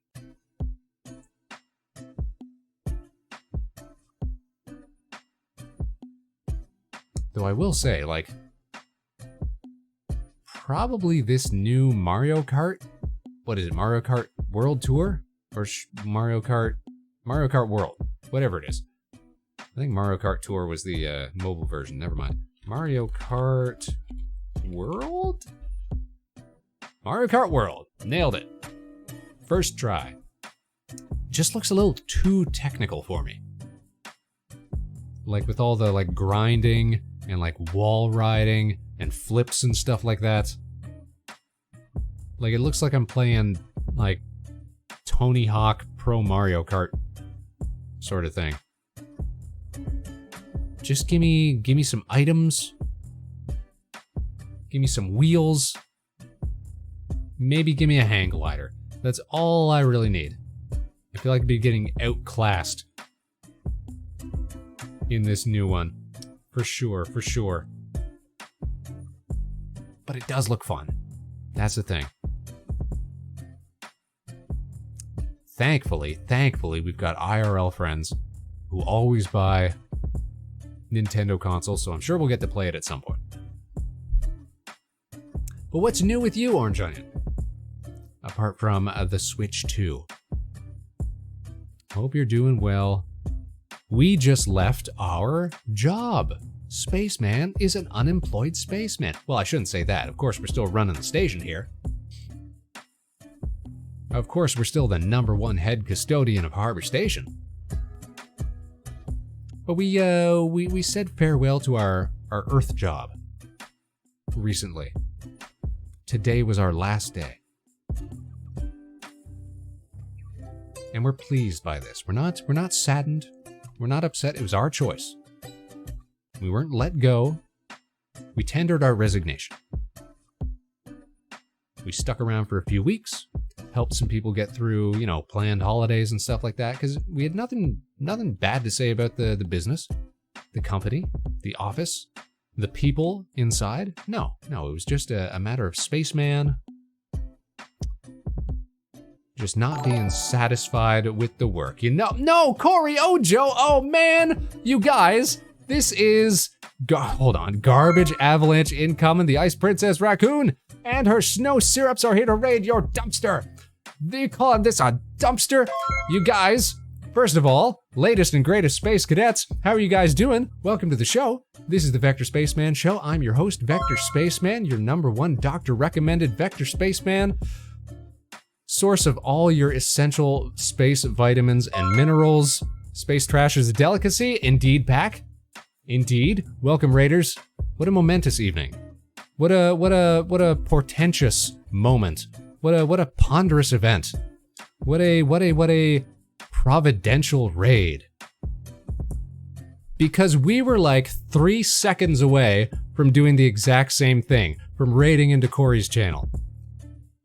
I was hyping up Corey's show earlier in the program, talking about, everybody else's programs that we got to be on this week. Got to chill with Corey, got to chill with other folks. And what a stacked cast of lineup that we had last night on Corey's birthday stream. So many lovely folks with so many lovely words of praise and adoration. Great minds think alike. This is right. This is wisdom. This is known. Welcome, everybody. If you're just here for the first time, welcome to Harbor Station. I am your humble custodian, Vector Spaceman. We do all sorts of fun stuff here. We do musical content. We do gaming stuff every now and then. We do animated skits and specials. Let me draw your attention to the YouTube page where you can find the animations playlist, where you can find a whole host of short form and long form specials, animated with VTubers, including but not limited to your friend of the show, Corey Ojo. Loved having you yesterday and hearing your kind words to our dear princess, whom I'm almost certain we discovered eating trash out of the dumpster behind the station. I'm pretty sure that's how we met, wasn't it, Corey? Something like that. Something like that. They're amazing. You're amazing, Corey. Thank you so much. No, we were just about to raid out ourselves. Until we got stopped for a moment, we got chit-chatting again, and then look at this. Look at this. Just the way it was meant to be. We're all together on the show once more. Look at all these wonderful new Space Cadets. This is fantastic. It's so good to see you. Corey, what were you up to tonight? I'm gonna make sure that we give another shout out to Corey Ojo. Or are we still on a timeout for that? We're still on a timeout for that because we did it far too recently. Just yapping the usual. Same. It's been a big night for yapping. Maybe something like that. Yeah, tonight we were announcing that we've just left our Earthside job. So we're still, how you say, your number one custodian up here at Harbor Station. The place to be in space. But we left our more professional practice. Spaceman's decision. We didn't get laid off. We didn't get sacked or nothing like that.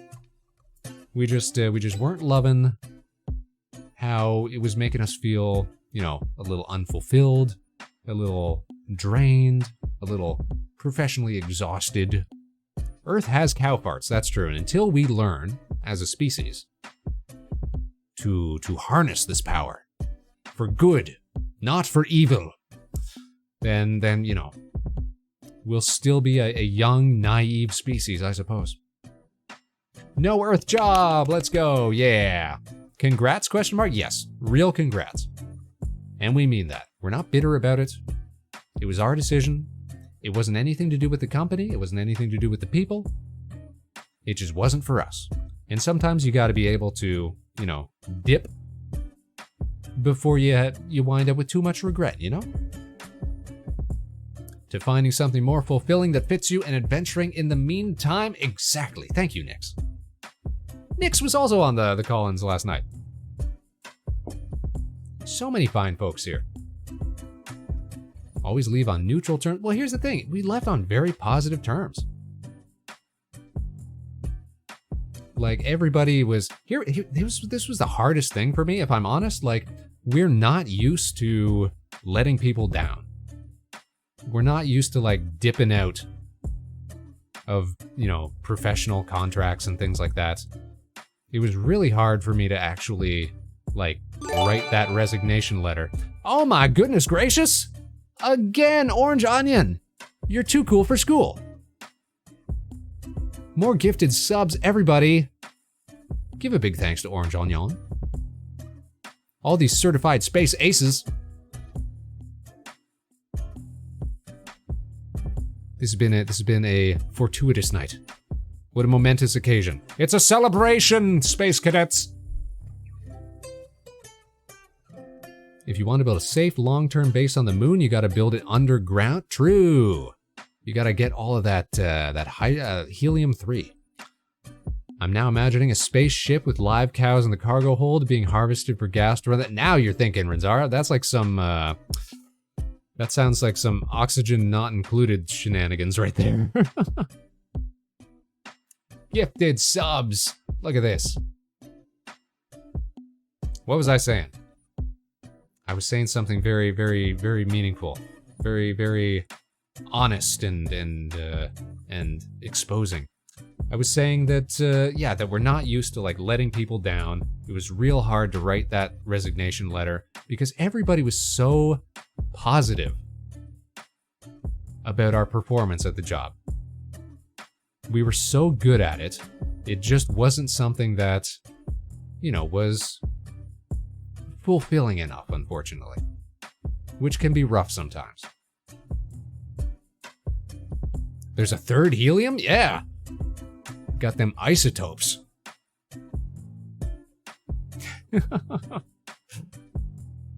So now we're just nice and underemployed. It's good though. Spaceman's in a very fortunate position. It doesn't cost a whole lot to be Vector Spaceman. We've got a fat stack of cash saved up from all our years of space labor. So we're not in dire straits or anything. This is good. This will be good for us. We can take the rest of the summer times, have ourselves a nice, relaxing August, and think about how we want to, approach the future. Whether we want to delve more into creative endeavors, whether we want to make big career shifts, we'll see what we get up to. But we know there's going to be cool events during the summer. We're going to be showing up at this year's Fan Expo Toronto. That'll be fun. Might even get to see some pics of IRL Spaceman cosplay if we can get our helmet together in time. That'll be fun. Always a fun opportunity to interact with the local independent VTubers of our wonderful Canadian city. Happy for you, Vector, and excited for what's next for you. I'm pretty excited too. And the not knowing is definitely a part of it. There's potential there. There's excitement. There's thrills. Turgid adventure here on the Vector Spaceman Show. To avoid micrometeors, extreme temperature variations, space radiation, and cosmic rays, building underground or building in a lava tube. You're thinking with science here, Orange Onion. Heck yeah, Vector cosplay. Yeah, Sailing Circle. Gotta get the helmet done. Gotta get myself a nice orange jacket. Gotta get myself some fancy gloves. And a nice pair of tan pants. Not knowing's half the excitement? Yeah. It could be anything. Like, I know people who, when they lose their job, or sometimes they even, like, consciously take this shot. They'll jump into like, okay, we're gonna go streaming full time. We're gonna really commit to it. We're gonna make this into a career. I don't know that we could do something like that, I think it takes real luck to make it as like a career streamer. That's not something we've ever had in mind. This has always been, let's learn some new software, let's have some fun, let's meet some new people, let's make fun projects together. And we have done that. But to take it to the next level, you gotta be able to like look at it and be like, okay, we gotta be money minded, we gotta be engagement minded, we gotta be cross posting across different social medias, we gotta, you gotta make it into a business, you gotta make it into a hustle. I don't know if we could do that necessarily. Me over here, I just want to make, little skits. I want to make little cartoons. I want to make, fun little projects that we can get people like Corey and other friends of the show involved in. That's what we're about here, man. Now we're going to have some more time for that now, obviously. But is that going to be, Vector Spaceman professional streamer? I don't think so. I'd be very surprised if something like that were to happen. We've got to know a handful of people who have made it as full-time streamers. And listen, they put in a lot of work, but a lot of it is just, luck as well. Might have to change up the whole aesthetic of the show if we wanted to do something like that. I don't know if you noticed, but there's not a whole lot of cartoony VTubers that really take off. It's more of those anime stylers. We'd have to start looking like Sir Vector off of Corey's games if we wanted to do something like that. There's a thought. Redesign time, you guys. Now that we got no work to go to in the morning, make up a new model, the 3.0, maybe a little taller, a little thinner, stretch out the Spaceman. Oi. Food for thought. Anyways, how is everybody else doing tonight? Thanks for tuning in.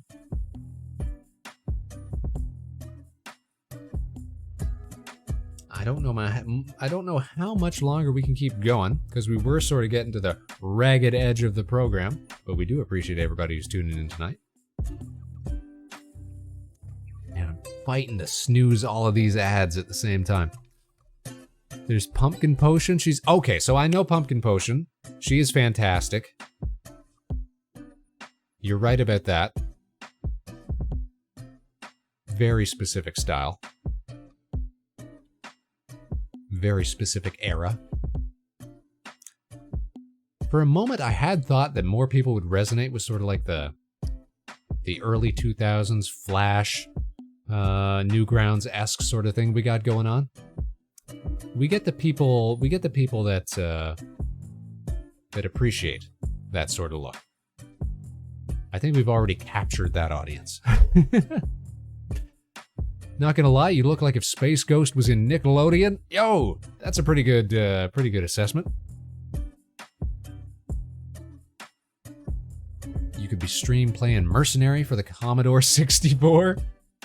Was that wasn't related to? I'm thinking of Freelancer. Sorry, I'm thinking of the other one. Or Elite. That might be the one I'm thinking of. Really go real old school. Why does everybody gotta assume that we're like 40 or older? Man. Zaxxon. I never even heard of Zaxxon. Zaxxon, Zax off. Zaxxon. Oh man. 1981 arcade video games. What was the first games you guys ever played? I don't want to date ourselves here, but I think we could still give away some of that info and still have it be within a general era that doesn't out us as being like a bajillion years old. I think the first game I can ever consciously remember playing for like a console was whatever Mario was on the SNES, the Super Nintendo. Now, this was not around the time that the Super Nintendo was a new system. We're not that old. But it was the good-looking one. Was that Mario 3? Or Super Mario? It was the one with Yoshi. I feel like it was the one where you could pop Yoshi out of an egg. You know? That dates me so hard. Spy Fox in Dry Sea. Okay, so hold on, Nix. I hadn't even considered like PC games, because if we take those into account, then it's got to be stuff like I feel like I had those like. Does anybody remember like those learning CD-ROM games where it'd be like almost like picture books, but like everything was clickable and interactable, that sort of thing. Super Smash Bros. Still have it along with the N64. Solid, quality, classic. Not gonna argue with that. You know what I'm talking about, Nix? Yeah. And a lot of them were like, I feel like they were like licensed. Like, I forget the author, but he made a bunch of them. Or like the Arthur series, I feel like they had a bunch of them. It was like real early, like educational PC games for like wee little kids, and that's what I was at the time, like a wee little kid. Also played NES and SNES console-wise, kind of stole them from my dad. You dislike those? I thought it was, hey, I liked reading, I liked clicking on the computer. I thought it was cool. I was born just months before the first Odyssey game system released in 1970. Guys, we gotta stop doxing ourselves on stream. The internet is forever.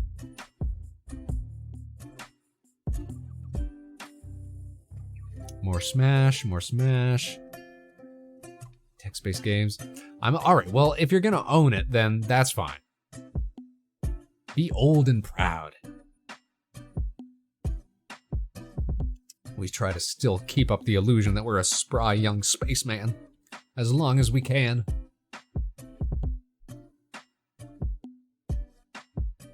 Yeah.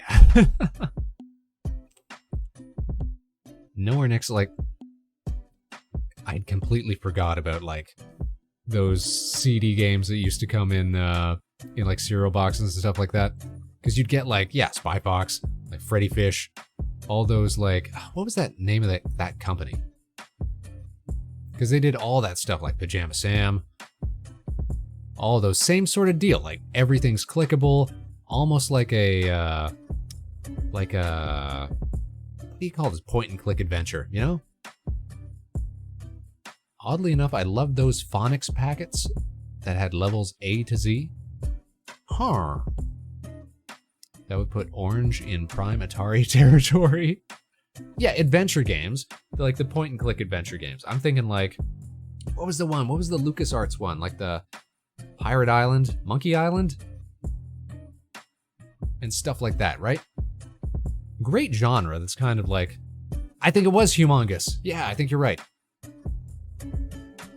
Talk about a genre that's kind of gone by the wayside. The last time I played games like that was, there was a Homestar Runner game called, actually, they had a series of games. Strong Bad's Cool Game for Attractive People. And it was released for like the original Wii back in the day. This is back when Homestar Runner was even relevant.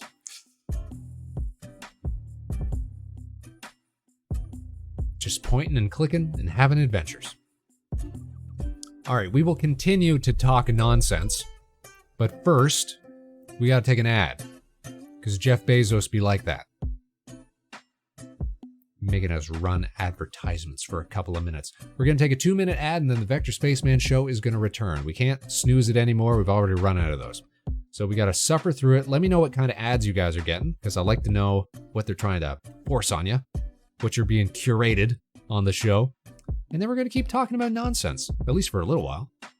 The Vector Spaceman show returns right after this. Don't go nowhere. Running ads, getting money from the ads, okay, there we go. And if you're lucky enough to be one of the fine folks who is our latest and greatest Space Aces subscribers, or maybe you just got lucky and didn't get caught by the ad. Maybe you got that Twitch Prime Plus, whatever it's called. Maybe you got an ad blocker. Maybe you're just downright lucky. Well then, hey, you get to hang with Spaceman for a couple more minutes. That's what I'm talking about, Nix. You get to hang around. You get to use quality emotes, and you get to hang around. If we had to do one big project, now that we got a little more time on our hands,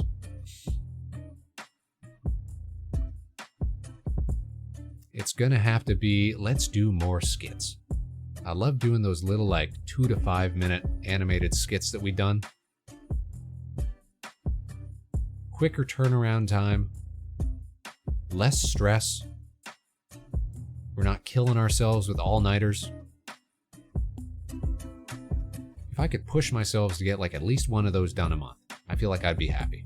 I'd be a happy spaceman, a happy camper, a happy creator. I'm gonna add that to my list of things to do. That's what I want to actualize.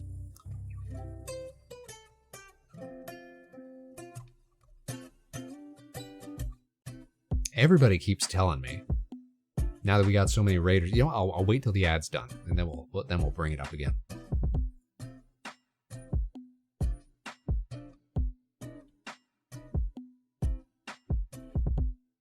We're almost back. Almost.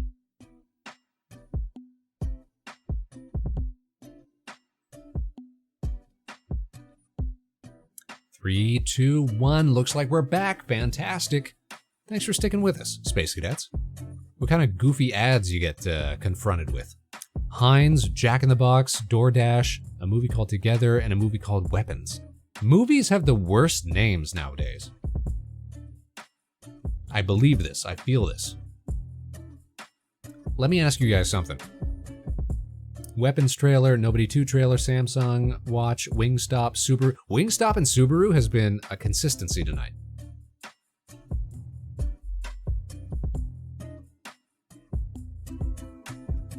Weapons is like that weird horror one, right? I thought Weapons was the one where the kids go missing. Isn't that the one? And I think that is like a suspense. I don't know if it's horror specifically, but it's like suspenseful. I definitely want to see it. It's supposed to be very good. And I'm a big fan of cinema, and I want to see it. What's the last film that you guys saw in a theater? Because I had this problem for the longest time until very recently, where the last film that I actually saw in a movie theater was Star Wars Episode 9, The Rise of Skywalker, which is perhaps one of the worst films to have be like the last thing you ever saw in a movie theater. Like, I was walking around for years, because that came out in like 2019. So imagine this, I see that in like December 2019, and then the whole world shuts down for Corona stuff, and I just don't go back to the movie theater. I could have died of illness. I could have got hit by a bus. I could have exploded in a fiery incident. And that would have been the last thing I ever saw in a movie theater. Imagine that. That trepidatious line, that fine line of risk that I walked on the daily. Until recently, so the last movie that I got to see in theaters, I finally broke that streak after like 4 or 5 years. And some friends and I went and we saw the that Wolverine and Deadpool movie, and it was fine. It was fine. We got some laughs. We had a good time, but it finally washed away that lingering suspense. The new Superman actually went last weekend for the first time in a hot minute, so I've heard that one is super duper cool. I don't know if I want to see it in theaters, but I do want to see it. Do you think it's worth seeing in theaters? Is it the kind of event that you got to go see? The new Jurassic Park movie a couple of weeks ago, so I've heard very good things about that one. But it's a little biased because I've heard very good things about it from people who are big Jurassic Park and or dinosaur fans. So I feel like there's maybe some bias in the reporting, you know? Welcome back, Ark. Did you give your dog little head pats for us? There's a lot more people here now. We got raided by Corey. Corey and friends. She Uno reversed us before we got the opportunity to raid into her show. So we've kept it going a little longer. The new Naked Gun remake is coming out tomorrow. Gonna try to see it. So I've only seen one review of that, which is that it's surprisingly funny. Just looking at the trailer for it, I would think, oh no, this is gonna be an exhausting sort of film. But apparently it's actually quite good, from the reviews that I've read. Now this is a sample size of 1, so take that as you will. But what that means is that 100% of reviewers are positive, at least in my frame of reference. So you loved it, Nowhere Nix, the Superman one? Man, maybe I should consider going then. If you're a theater person, yeah, it's worth going to. Honestly, I always like a good movie at home though, so I think either works. I do want to see it though. I do want to see it. If I don't see it in theaters, it means, okay, I gotta wait like 6 months to watch it digitally or something though. Humming and hawing, we'll see. Got a lot of time now on our hands, so we'll see.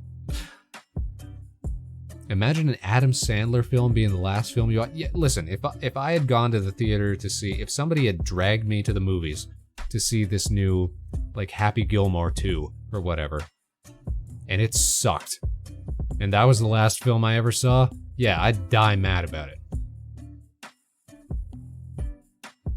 She's happy, got to chase her frisbee. Nice. What kind of, maybe it's too much. If you don't want to reveal, Ark, then don't tell us. I was gonna ask what kind of breed your dog is. What kind of adorable little pooch. Rinzar saying, I don't go to the late showings anymore. I'll do early day showings in a mostly empty theater.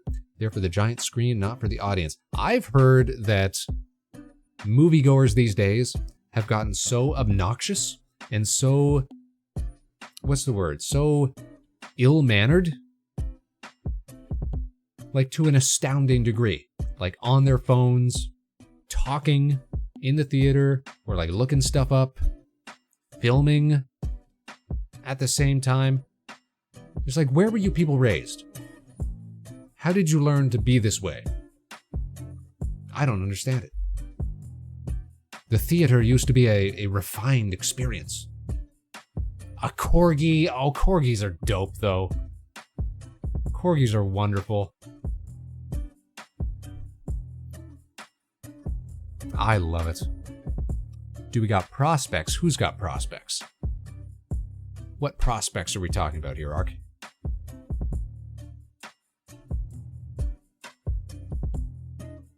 We stay prospective, but I don't exactly know what we're talking about. I want to be on your team here. I'm just a little confused. Job prospect? Oh, no. No, we left the jorb just because it was a bad fit for us.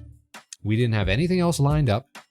It was just a, let's get out of here before we, regret it any more than we already have. There's some things that just, your time is worth more than than what you're getting out of it. And once you get to that point, you know it's bad.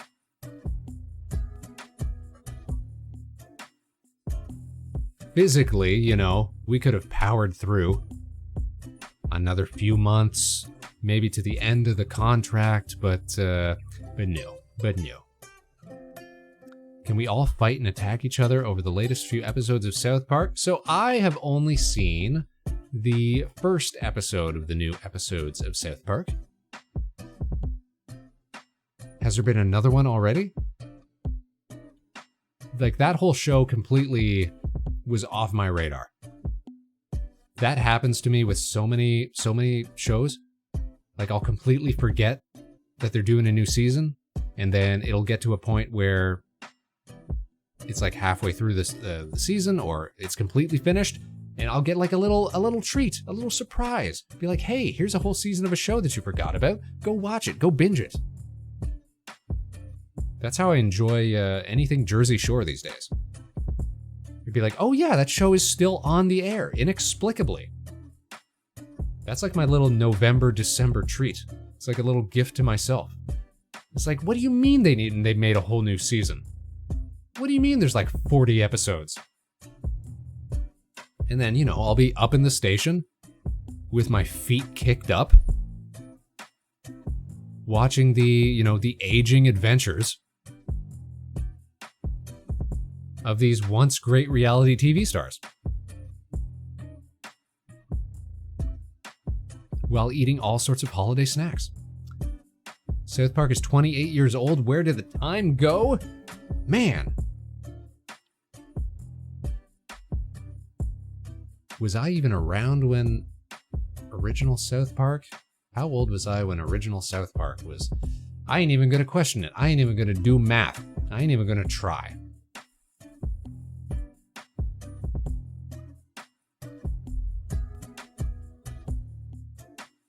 Why hasn't there been anything new with that sort of cultural impact,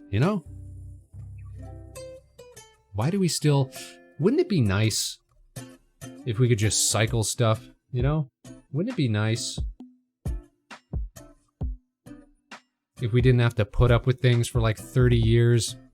If we had, we still got Simpsons around. We still got South Park around. Have we not run it dry? You know what I mean? And they're gonna give these guys $1.5 billion American dollars, fat dinero over here, for this new season. Bob's Burgers relatively new in comparison. Yeah, you know what? I like Bob's Burgers. But how many seasons is it on now? I feel like even it's gotten, away from itself. Bob's Burgers, Archer had a good run, but I feel like it went on too long. Give me a nice 1, maybe 2 season series. 3 max, you know? Know what you're about, know what you're getting into. Nice, concise. You don't have to, write yourself into a job, you know? You don't have to write yourself into the next season, just perpetuating it. You know what had a nice run? Was Arrested Development. You guys ever see that one? That was a nice show for like 3 seasons. And then they tried to bring it back for a couple more. And they just sucked. They just sucked in comparison. Parappa the Rapper came out in 1997 too. What's all this 1997 biz? Also, Twitch, Moan, gonna have to head out and take care of some personal stuff. Thank you for being here. Have a good stream. Thank you for tuning in. I hope we get to see you again soon. Take care. Thanks for the hydration. You guys, let's all take a drink. Grip, then tip you a cup. Pour one out for Twitchmon. And also, right into your gullet, you know? Stay fluidated, stay hydrated. Down the gullet, here it go. Glug, glug, glug. Ah, that's good stuff. That's good stuff. It's fragmented, every niche has their own channel on YouTube. Word. To be honest, I'm a fan of South Park and longer running series. I think they stay more memorable and discussed because of their length. So I know a guy who is like just getting into South Park. He's got like however many 20-some seasons on his phone. And he'll just work in the office doing his thing. He's got his little phone on the desk, just off in the corner. He's watching these episodes as he's going. I feel like that's an odd thing to get into this late in the game. Thanks for the, what was this? Thanks for the fun, Vector. You taking off too, Rinzara? It was great to see you tonight. Stuff like that is great background while working for sure. Definitely. I used to do that all the time as well. It's like, hey, put a show on. A show that you're familiar with, though. I feel like that's a good one. I'll rewatch stuff on like a separate screen while I'm working. Stuff I don't have to stay so, invested in. Nothing that's gonna surprise me, you know? You gotta run. Well, thanks for tuning in, Rinzar. It was great getting to see you again. I hope you'll stay tuned in, you guys, so now that we're off the jorb, probably get to do more than one stream a week. Wouldn't that be fun? Wouldn't that be nice? Stay tuned. And remember, if you want to stay up to date with all of the Vector Spaceman shenanigans, you can follow us right here, and on Blue Sky, and on YouTube, and technically on Twitter as well, if you want to follow us over there. We don't post as much over there, but we'll repost stuff from friends of the show, like Corey Ojo and all the other buddies. I think especially the longer running cartoons are nice for background, easy to digest on the side while also focusing on work, most definitely. Cosmic Barrels, our latest and greatest Space Cadet. Thanks for tuning in. Are you having a good night? Are you having a fine Thursday? Are you living out your dreams? Thanks for the follow. Thanks for being here. I'm Vector Spaceman, your host of this, the Vector Spaceman Show. We do animated content, we do musical content, we do video games every once in a while. We have friends of the show on, we do collabs, we do every little sort of thing you can imagine. Artwork streams, 3D modeling. We're hitting all the stops. And we just lost our job. On purpose though, so it's better. It's the Summer of Spaceman, you guys. Believe it.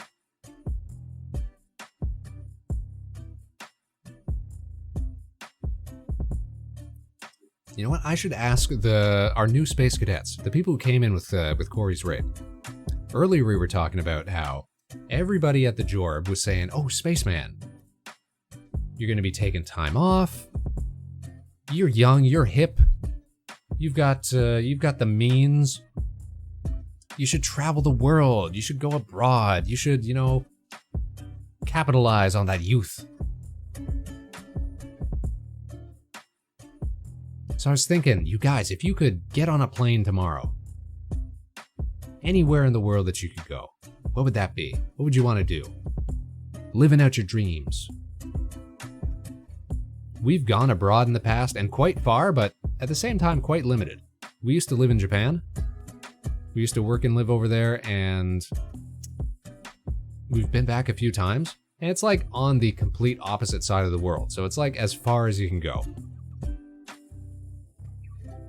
But it's always been either like there or someplace close by. Like Florida is like the farthest other place that we've visited.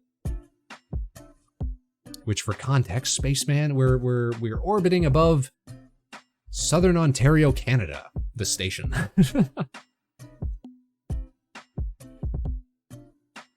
The Greater Toronto Area, if you will, in geostationary orbit. But if you had the opportunity to travel abroad, do something cool, what do you think you'd want to do? Where do you think you'd like to go? Give us some ideas, now that we've got all the time in the world. We had some great suggestions earlier. Ireland, Australia. I was thinking maybe someplace like Germany, Spain. One of my favorite bands in the world only tours in Europe. I figure I'd love to see these guys before I die. My spacey demise. That's if. I mean, that's a big if. We could just live forever. You never know. Montreal. Hey, so that's not even that far in the grand scheme of things. We could take our little orange car out there. It'd be fantastic. Some of you guys, especially since you're new, you might not... Oh man, I gotta show this off again. I'm gonna show this off again. Where is it? Where is it? Where's my car? Where's my new car? There we go. Peep this. Visualize. Bam. Vector Spaceman's new space buggy. Just got this like a couple months ago. I'm so proud of it. I'm so pleased with it. It's the perfect color. It's my little mini. My dream car. Oh, we could drive this to Montreal. Very nice, very fitting. I know, right? It's perfect. It's the perfect orange. I had to get an older model because they stopped making it in this color. Can you believe that? My space buggy. Oh, brilliant. Brilliant. Maybe the finest looking volcanic orange Mini Cooper in the entire province, if not the entire country. We spared no expense. I mean, we spared some expense because it was a pre-owned, but my point remains, they just don't make them like this anymore. They literally don't make them like this anymore. We had to search far and wide just for this color. But I'm so pleased. It was so worth it. No regrets. I mean, to be fair, the job was supposed to help pay for this, but that didn't work out, but it's fine. It's fine. We're not mad. We're not bitter. We got some good times. We got some good times out of the job, and we got some good times with the new car. So that's grand. But yeah, we could drive this out to French Canada. That'd be fun. Eat some how you say, authentic poutine. Maybe go to a Just for Laughs show. I don't know what else they do in Montreal. I remember, I've only been to Quebec once. We went to like Quebec City on a trip once.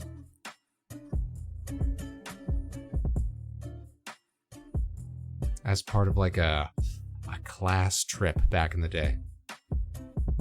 That's what you do when you're a Canadian student. Basically, the only cultural places that you can go are like New France. So the parts of Quebec and what have you.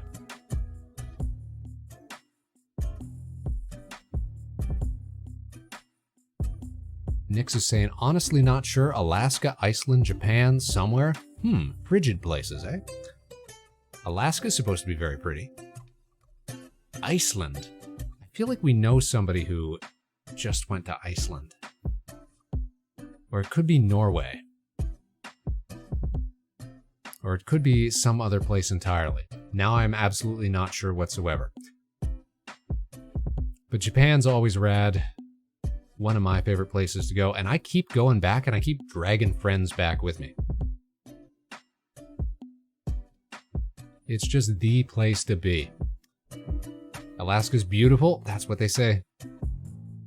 Nighttime Alaska. No light pollution or anything like that. Like I've never I can't even recall, because I remember I used to, like when I was a young space boy, a wee vector space boy, like I used to do like Boy Scouting and stuff like that, so we'd go on like camping trips. But I think I was too young to like appreciate nature at the time, you know?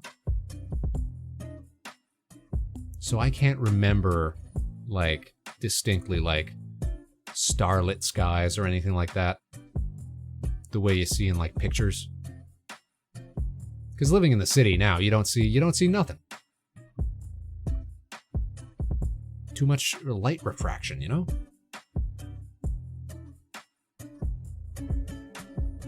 One yearns to see that unpolluted sky, you know? How about Sweden? Sweden would actually be great for me. I would love to go see Sweden. It would be pretty sweet. Get to eat some tiny meatballs. Get to enjoy some Swedish berries. Get to sit in all their tiny pressboard furniture, you know, Swedish things, you know? No, but I do like Sweden for real. The stars with lightning bugs is magnificent to see. I miss seeing that more. Man, I miss seeing that at all. I did not appreciate nature growing up to the degree that I should have.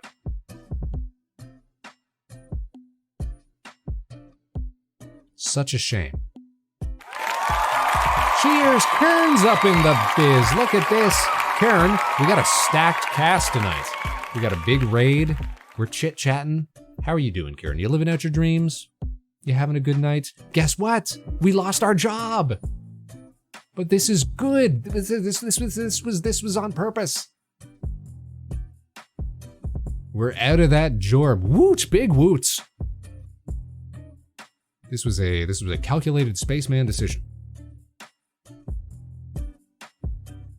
Moving on to bigger and better things. Except those bigger and better things are just unemployment at the moment. But it's bigger and better for our mental because we're not so worn down by it. We're not so unsatisfied. We're not so, you know, weighed upon. We're not so, ugh. You know what I mean? You know what I mean? You know what I mean. Also, hello, Ion Omnisci. Yes! We love unemployment around here. All my homies love unemployment. Yeah, it just wasn't a good fit for us, so we cut ties. We dipped. Not like we just walked off the job. No, we gave them sufficient notice. Here's the thing, we left on very good terms. We gave like a month's notice so we could cover some people's vacations. The people involved, like, great people, great company, nothing wrong with it. It was just the work was just not for me. And sometimes you gotta know, you know, when to get out before it, you know, before you start regretting it, you know? So yeah, we're okay. As long as you have enough runway to get you to where you want to go. Yeah, that's the thing. Like, we're not gonna be space homeless or anything like that. No, we've got flash cash that can last us for a minute. Absolutely. We're in a very fortunate position where we can make that sort of decision to be like more discerning, you know? To take some time. Hopefully you're able to snag a better job soon. Well, not too soon, I hope. Like to take the rest of the summer at least. Enjoy ourselves. Summertime spaceman.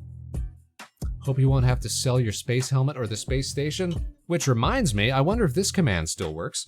Can you guys, I wonder, can you still get yourself a copy? You can! Of the classic Spaceman helmet, which you can download and add to your own live 2D model. I'm surprised that that command still works, but it does. Does the link still work? Let's find out.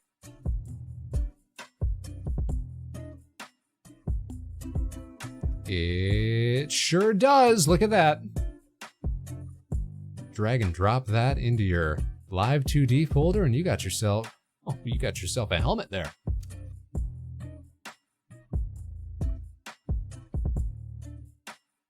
Oh, Nix. I just saw that. Gotta get some Z's, but I hope you have a lovely night and stream. Thanks for being here, Nix. Congrats on snagging that Space Ace certification. Hope you have a lovely evening. Sweet dreams. Hope we get to see you again real soon. It's just been a solid night for friends of the show, I gotta say.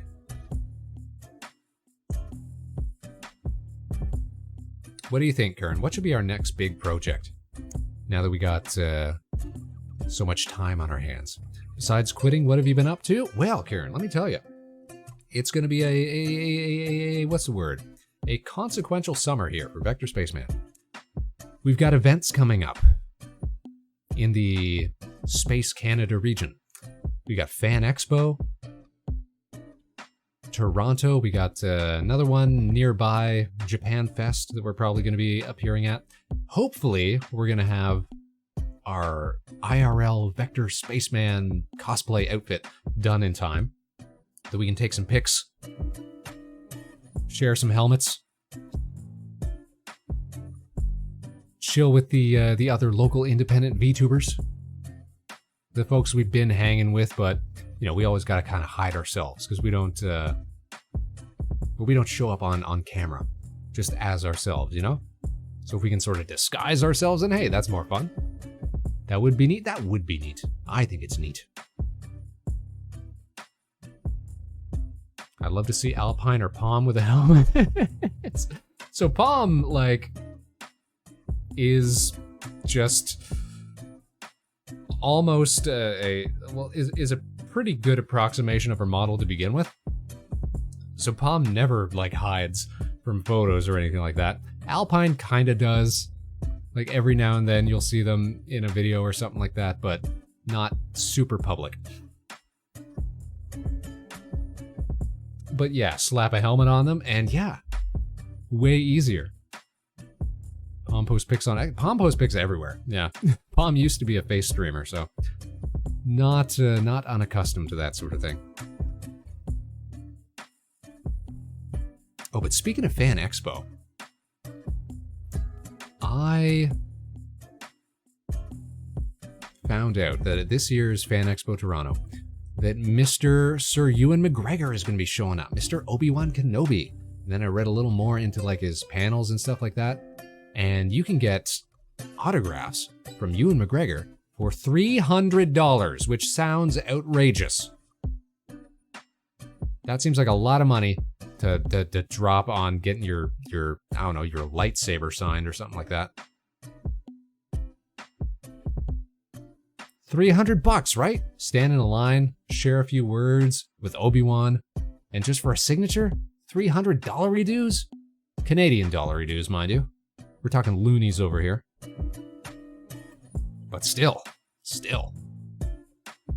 That's a whole lot of maple syrup right there.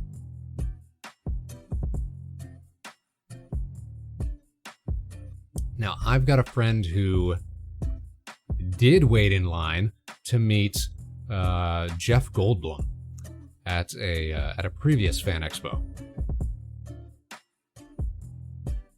But I can't think of any celebrity that I'd actually, you know, want to spend time waiting around meeting. You know what I mean? Is there anybody you guys can think of that you'd actually wait in line to share a few words with? Oh, I'd so stand in line to meet. Okay, so Karen's a Jeff Goldblum fan? Because life finds a way, Karen.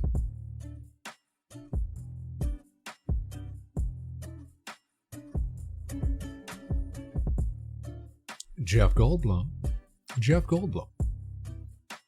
I really like The Fly. That's just a good movie. I stood in line for the VA of Arthur Morgan from Red Dead Redemption 2. Nice. You know what? That reminds me. So at this year's Fan Expo, there's going to be the voice actor who played the elf, vampire, white-haired fella, Asterion. Is that his name? From Baldur's Gate 3? And other roles. And I know at least one friend who really wants to go meet that guy. I forget his name, but he plays that character and has done a lot of other voice work as well. Very prolific, you know? You know what's weird though is like now that I think about it, I probably would be more, how you say, like willing to meet voice actors than I would be to meet like actual flesh and bone actors. I have to keep my group of friends away from him. They are determined to get him pregnant. I'm not 100% sure of the mechanics behind something like that, but I will take your word for it. It sounds almost sinister, but do your best, I guess. Wrangle your friends. Steer them clear. Yeah, that character, and who's the brown-haired fella in like the purple suit? I want to say Gale. I've seen a few people, friends of the show even, with how you say, very, very vocal, very how best to describe it? Very intense feelings toward those characters. Gale, my love, he's just a dumb man. You know what? Sometimes that's what people go for. Sometimes that's the vibe. Sometimes that is all it takes. We've still never played Baldur's Gate 3. I was talking earlier about the show how seeing Palm play Cyberpunk made me want to get back into that for like more than an hour. But we've never played a single minute of Baldur's Gate 3. I feel like it's probably... they must have worked out any bugs by this point, right?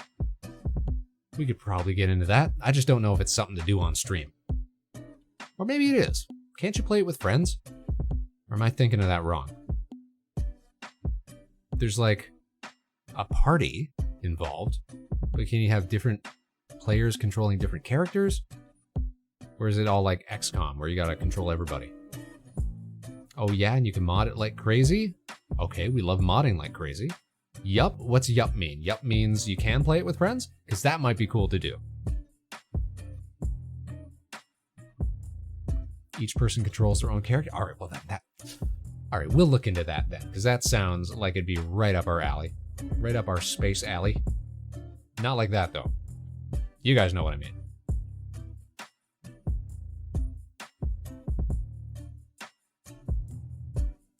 They can either pick an origin character or make their... Ooh, that sounds fun too. What's the closest you can be to a vector spaceman? Some kind of little goblin? Some kind of little gnome? Some ghoul? Mod in new classes? How long has that game been out for now? Like 2 years? The modding game's gotta be sick at this point.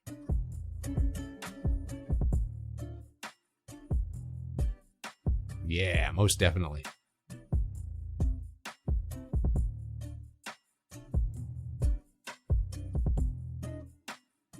But here's the thing, like I was saying earlier in the show, we're like a month straight at this point where we've done no gaming streams.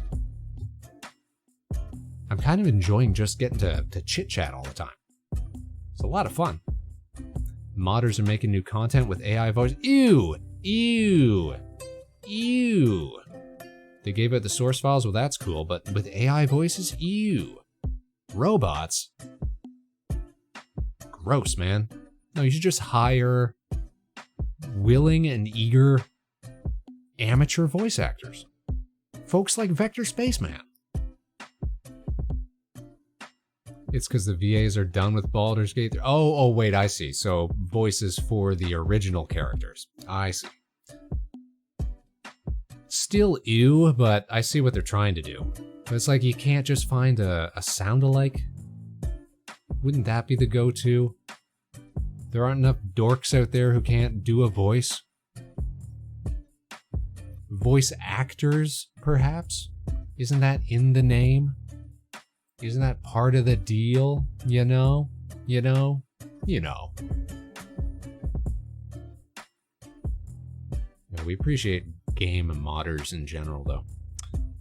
It's cheaper to use AI, it sucks, but free content's worth it. Man, it's cheaper, it's easier. Lame excuses, man. I'm not gonna say I don't get where they're coming from, because if I was some, you know, some eager, intrepid 17-year-old kid who just wanted to make content for his favorite game, then yeah, you know, I'd probably do the same thing too. Gotta go, Vector and chat. It's bedtime for me. Have a good stream and rest of your night. Likewise, Comic Barrels. Our latest and greatest Space Cadet. Sorry, Cosmic Barrels. I got that mixed up. Look at me being illiterate. Don't want to disrespect our latest and greatest Space Cadet. You have a great rest of your night. I hope we get to see you again real soon. Take care. Sweet dreams. We'll see you again real soon. Oh, shucks, you guys. It looks like it's going to be time for us, too, because I got to snooze another ad here. Sheesh. Right now, 258 hours in Baldur's Gate 3. Jeez Louise. And I have friends with way more than that. Everybody, check your Steam real quick.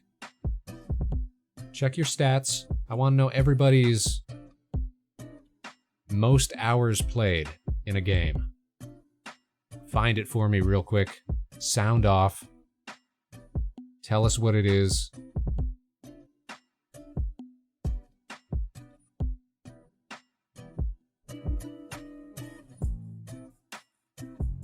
How do you do that? I don't know if you can search by hours played.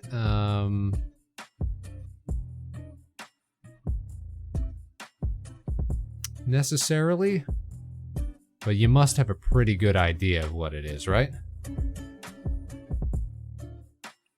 I know for me it is, let's see here. All right, and I feel like this one doesn't count because I have 1,016 hours in VTube Studio, but I feel like that one doesn't count. Because that's A, not really a game, and B, running while I'm playing like everything else regardless. So I feel like that's kind of a cop-out. But I think it's for me probably gotta be, oh my god, okay. I thought it was gonna be one thing. I thought it was going to be Civilization 6, which I have something like 600 hours in. But no, it looks like it's actually Halo Infinite with 849.8 hours. Wow. Man. And that's a game that I just recently was able to, like, quit. To, like, kick for good. There was just a moment where I was like, I don't need to fall for these, like, battle pass mechanics and things, man. We're smarter than this. We don't need to fall for the FOMO anymore. And then you just stop playing a game, and suddenly it's very easy to just never play it again. Warframe with over 300 hours. My big games that I play are not on Steam. Okay, so if we're being fair, then yeah, I'll bet you I got a lot of hours in like MMOs and stuff too. Because I used to be way into like Guild Wars and Star Wars: The Old Republic, stuff like that. 500 days? 500 days, Karen. Over a year? An actual year. Whoo, sheesh. That's dedication, my man. That's next level. And WoW is more than that? I don't know if I'm positive. I am not positive. I am hopeful that that I don't have a single year in any of my old MMOs. That would fill me with feelings. That would give me an uncomfortable sensation, I think. I don't know how I would respond to that. Because I kick those games, like, purposefully, be like, Spaceman, you're spending too much money on cosmetics, you're falling for the scams.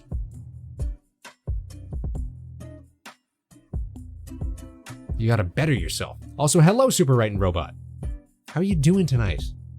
Are you fine? Are you dandy? Spaceman is out of a job. We're so pleased about this. We're not being facetious. We're not telling fibs. We're honestly, truly glad. This is a good thing. We're doing good and we're celebrating tonight. Oh, you're back into old school RuneScape? Man, that's a name I've not heard in a long, long time. I used to love old school RuneScape. I'm going to tell the story real quick because then we got to run an ad. Me and one of my Vector Space siblings used to run scams in old school RuneScape. Just stupid little youthful scams. We would offer to process people's gems for free. People would trade them to us, and then we would trade them from one account to one of our other accounts. It was the first time we ever had like 2 computers in the house. And we thought we were on some next level Ocean's 11 type nonsense. They'll never be able to track this. And then we'd hop it from one account to the other, and then we'd log out, and we'd high five.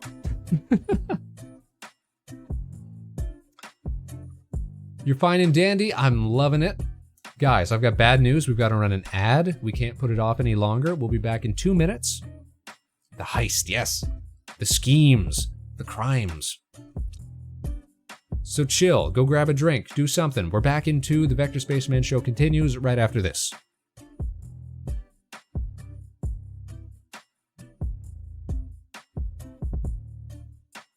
Unless you're lucky, or you're a space ace, or you just got here and you got an ad blocker, or Twitch Plus, or whatever it's called. Twitch Turbo, that's what I'm talking about. And lucky you, Robo. Yeah, I think if you just show up, you probably don't get sniped with them ads right off the dome, right?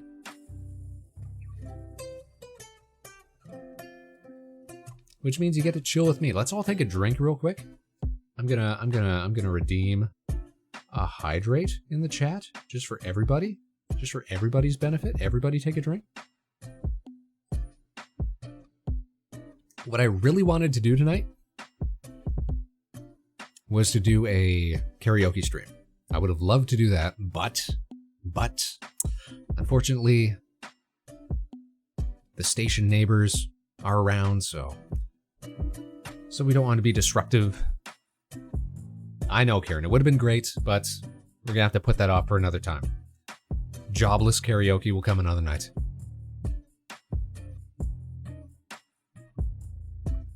Just put him in the air. Yeah, just put him in the airlock. Open the other hatch, you know. Just conveniently forget about it for a minute. No, sometimes we got really lucky. We did like a couple weeks back-to-back karaoke streams back in July. Or the end of June, or whenever it was. Yeah, because we got to do Canada karaoke, and before that we just did regular old karaoke, and it was great. We love doing these. We're going to continue to do those. But our next one will probably be coming in the next few weeks. We'll get to do all your favorites, Kieran. Get to do your Sandstorm. Get to do everybody else's requests. Because if you're not familiar, new Space Cadets, that's also something we do around here. Is musical content, karaoke streams, musical collabs, covers. It's good stuff. At the very least, we have fun with it. Hails, yeah, hails, yeah. Oh, real talk? Oh, we got real talk here. Karen with the real talk. All right, spit. I have a song you should do a cover for. All right, tell us about it. Tell us about it. Maybe we're already familiar. I was considering doing a cover of a song that just had an instrumental track release yesterday. I might talk about that one, because I don't think I'm going to get to record for it in Bakushin Bakushin Bakushin Shin. Is that... What is that? What is that? Is that sounds like an anime opening or something like that. What is that? Horse? Horse? What do you mean horse? Horse girl. Is this some Uma Musume business? Something I'm not familiar with because I didn't get on the horse girl train. Yes. So what is this? Is this from the animated adaptation? Or is this something from the mobile game that everybody's on now?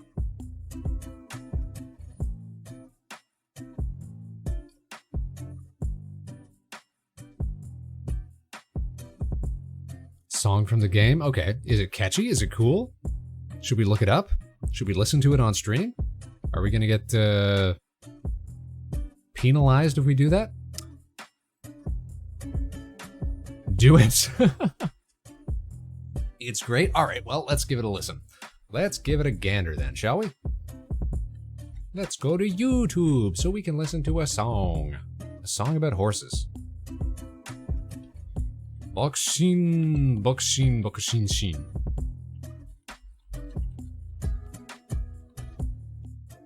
So the first thing that comes up is Bakushin, Bakushin, Bakushin Shin for 1 hour.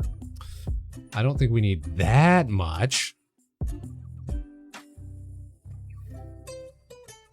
Okay, you know what I'm gonna do? So the VOD doesn't get muted, I'm just gonna switch our audio source to the same one we use for karaoke nights, so that way it won't show up on the replay. So if you're listening to this after the fact, just imagine that you're listening to this song with us. All right, let's give it a listen. It's a listening party, you guys. Here we go. Why would you start 3 seconds in? All right, here we go.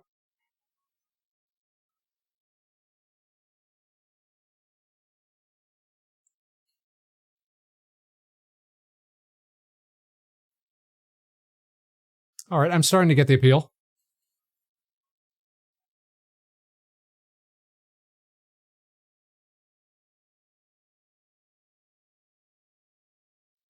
You know what I like about it is that it's clearly a group effort.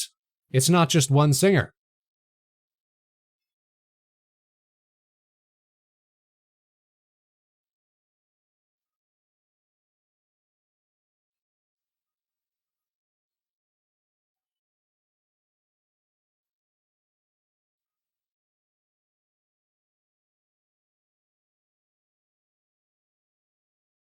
And the stupid part is I'm sitting here thinking, like, all right, when are we going to hit the bridge? You know, when is it going to pick up? When are we going to get to the chorus?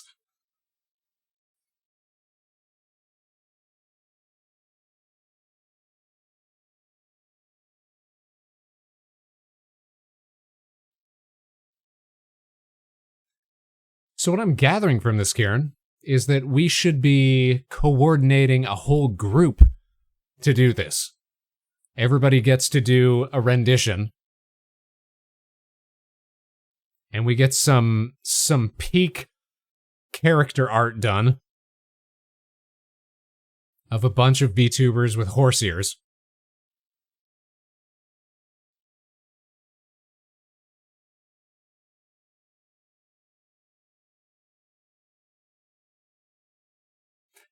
And I'm stupidly sitting here thinking, where's the breakdown, you know? When do we hit the refrain? But no, I think it's just 5 minutes of that. That was excellent, Kieran. Thank you so much. Thank you for expanding my musical tastes for tonight.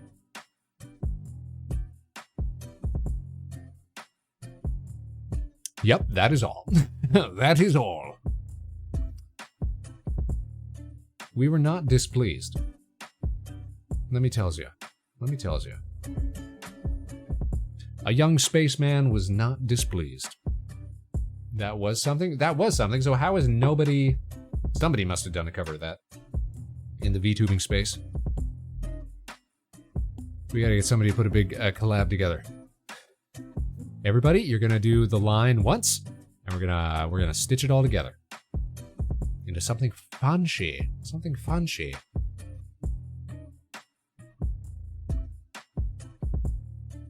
You know we're all about big collabs. Need to head out, got work in the morning, have a good night. Stick around for 2 seconds, Karen, because I think we're about to end the show as well. We're gonna set everybody up on a raid, then you can dip, you know? Say hi to friends of the show, and then peace out, you know? Do your duty as a space cadet. Hold on for a moment before we take off for the evening. It was great having you all here tonight. I want to thank Orange Onion again for those big subs. I want to thank Corey, Ojo again for the big raid. Thanks for bringing in so many new space cadets. It's been so nice to meet all of yous. Cosmic Barrel, talking about Nyx, talking about Orange Onion, of course, talking about all of the friends that we made here tonight. Now we're gonna go see friend of the show, Roshan Galaxy. Roshan Galaxy is also a fellow independent, self-made virtual streamer, an artiste, a very cool person, and it's their birthday tonight. So everybody say happy birthday, everybody say nice things to Roshan. We're gonna set up this raid. Be on your best behavior, you know, do your duty as space cadets. Let's set this up. Roshan Galaxy. Also, you know, vaguely space themed as well. Bridezilla, thanks so much for being here. Good stream, thank you. Well, thank you. Thank you for joining the crew. Thanks you for being here. Hope we get to see you again real soon.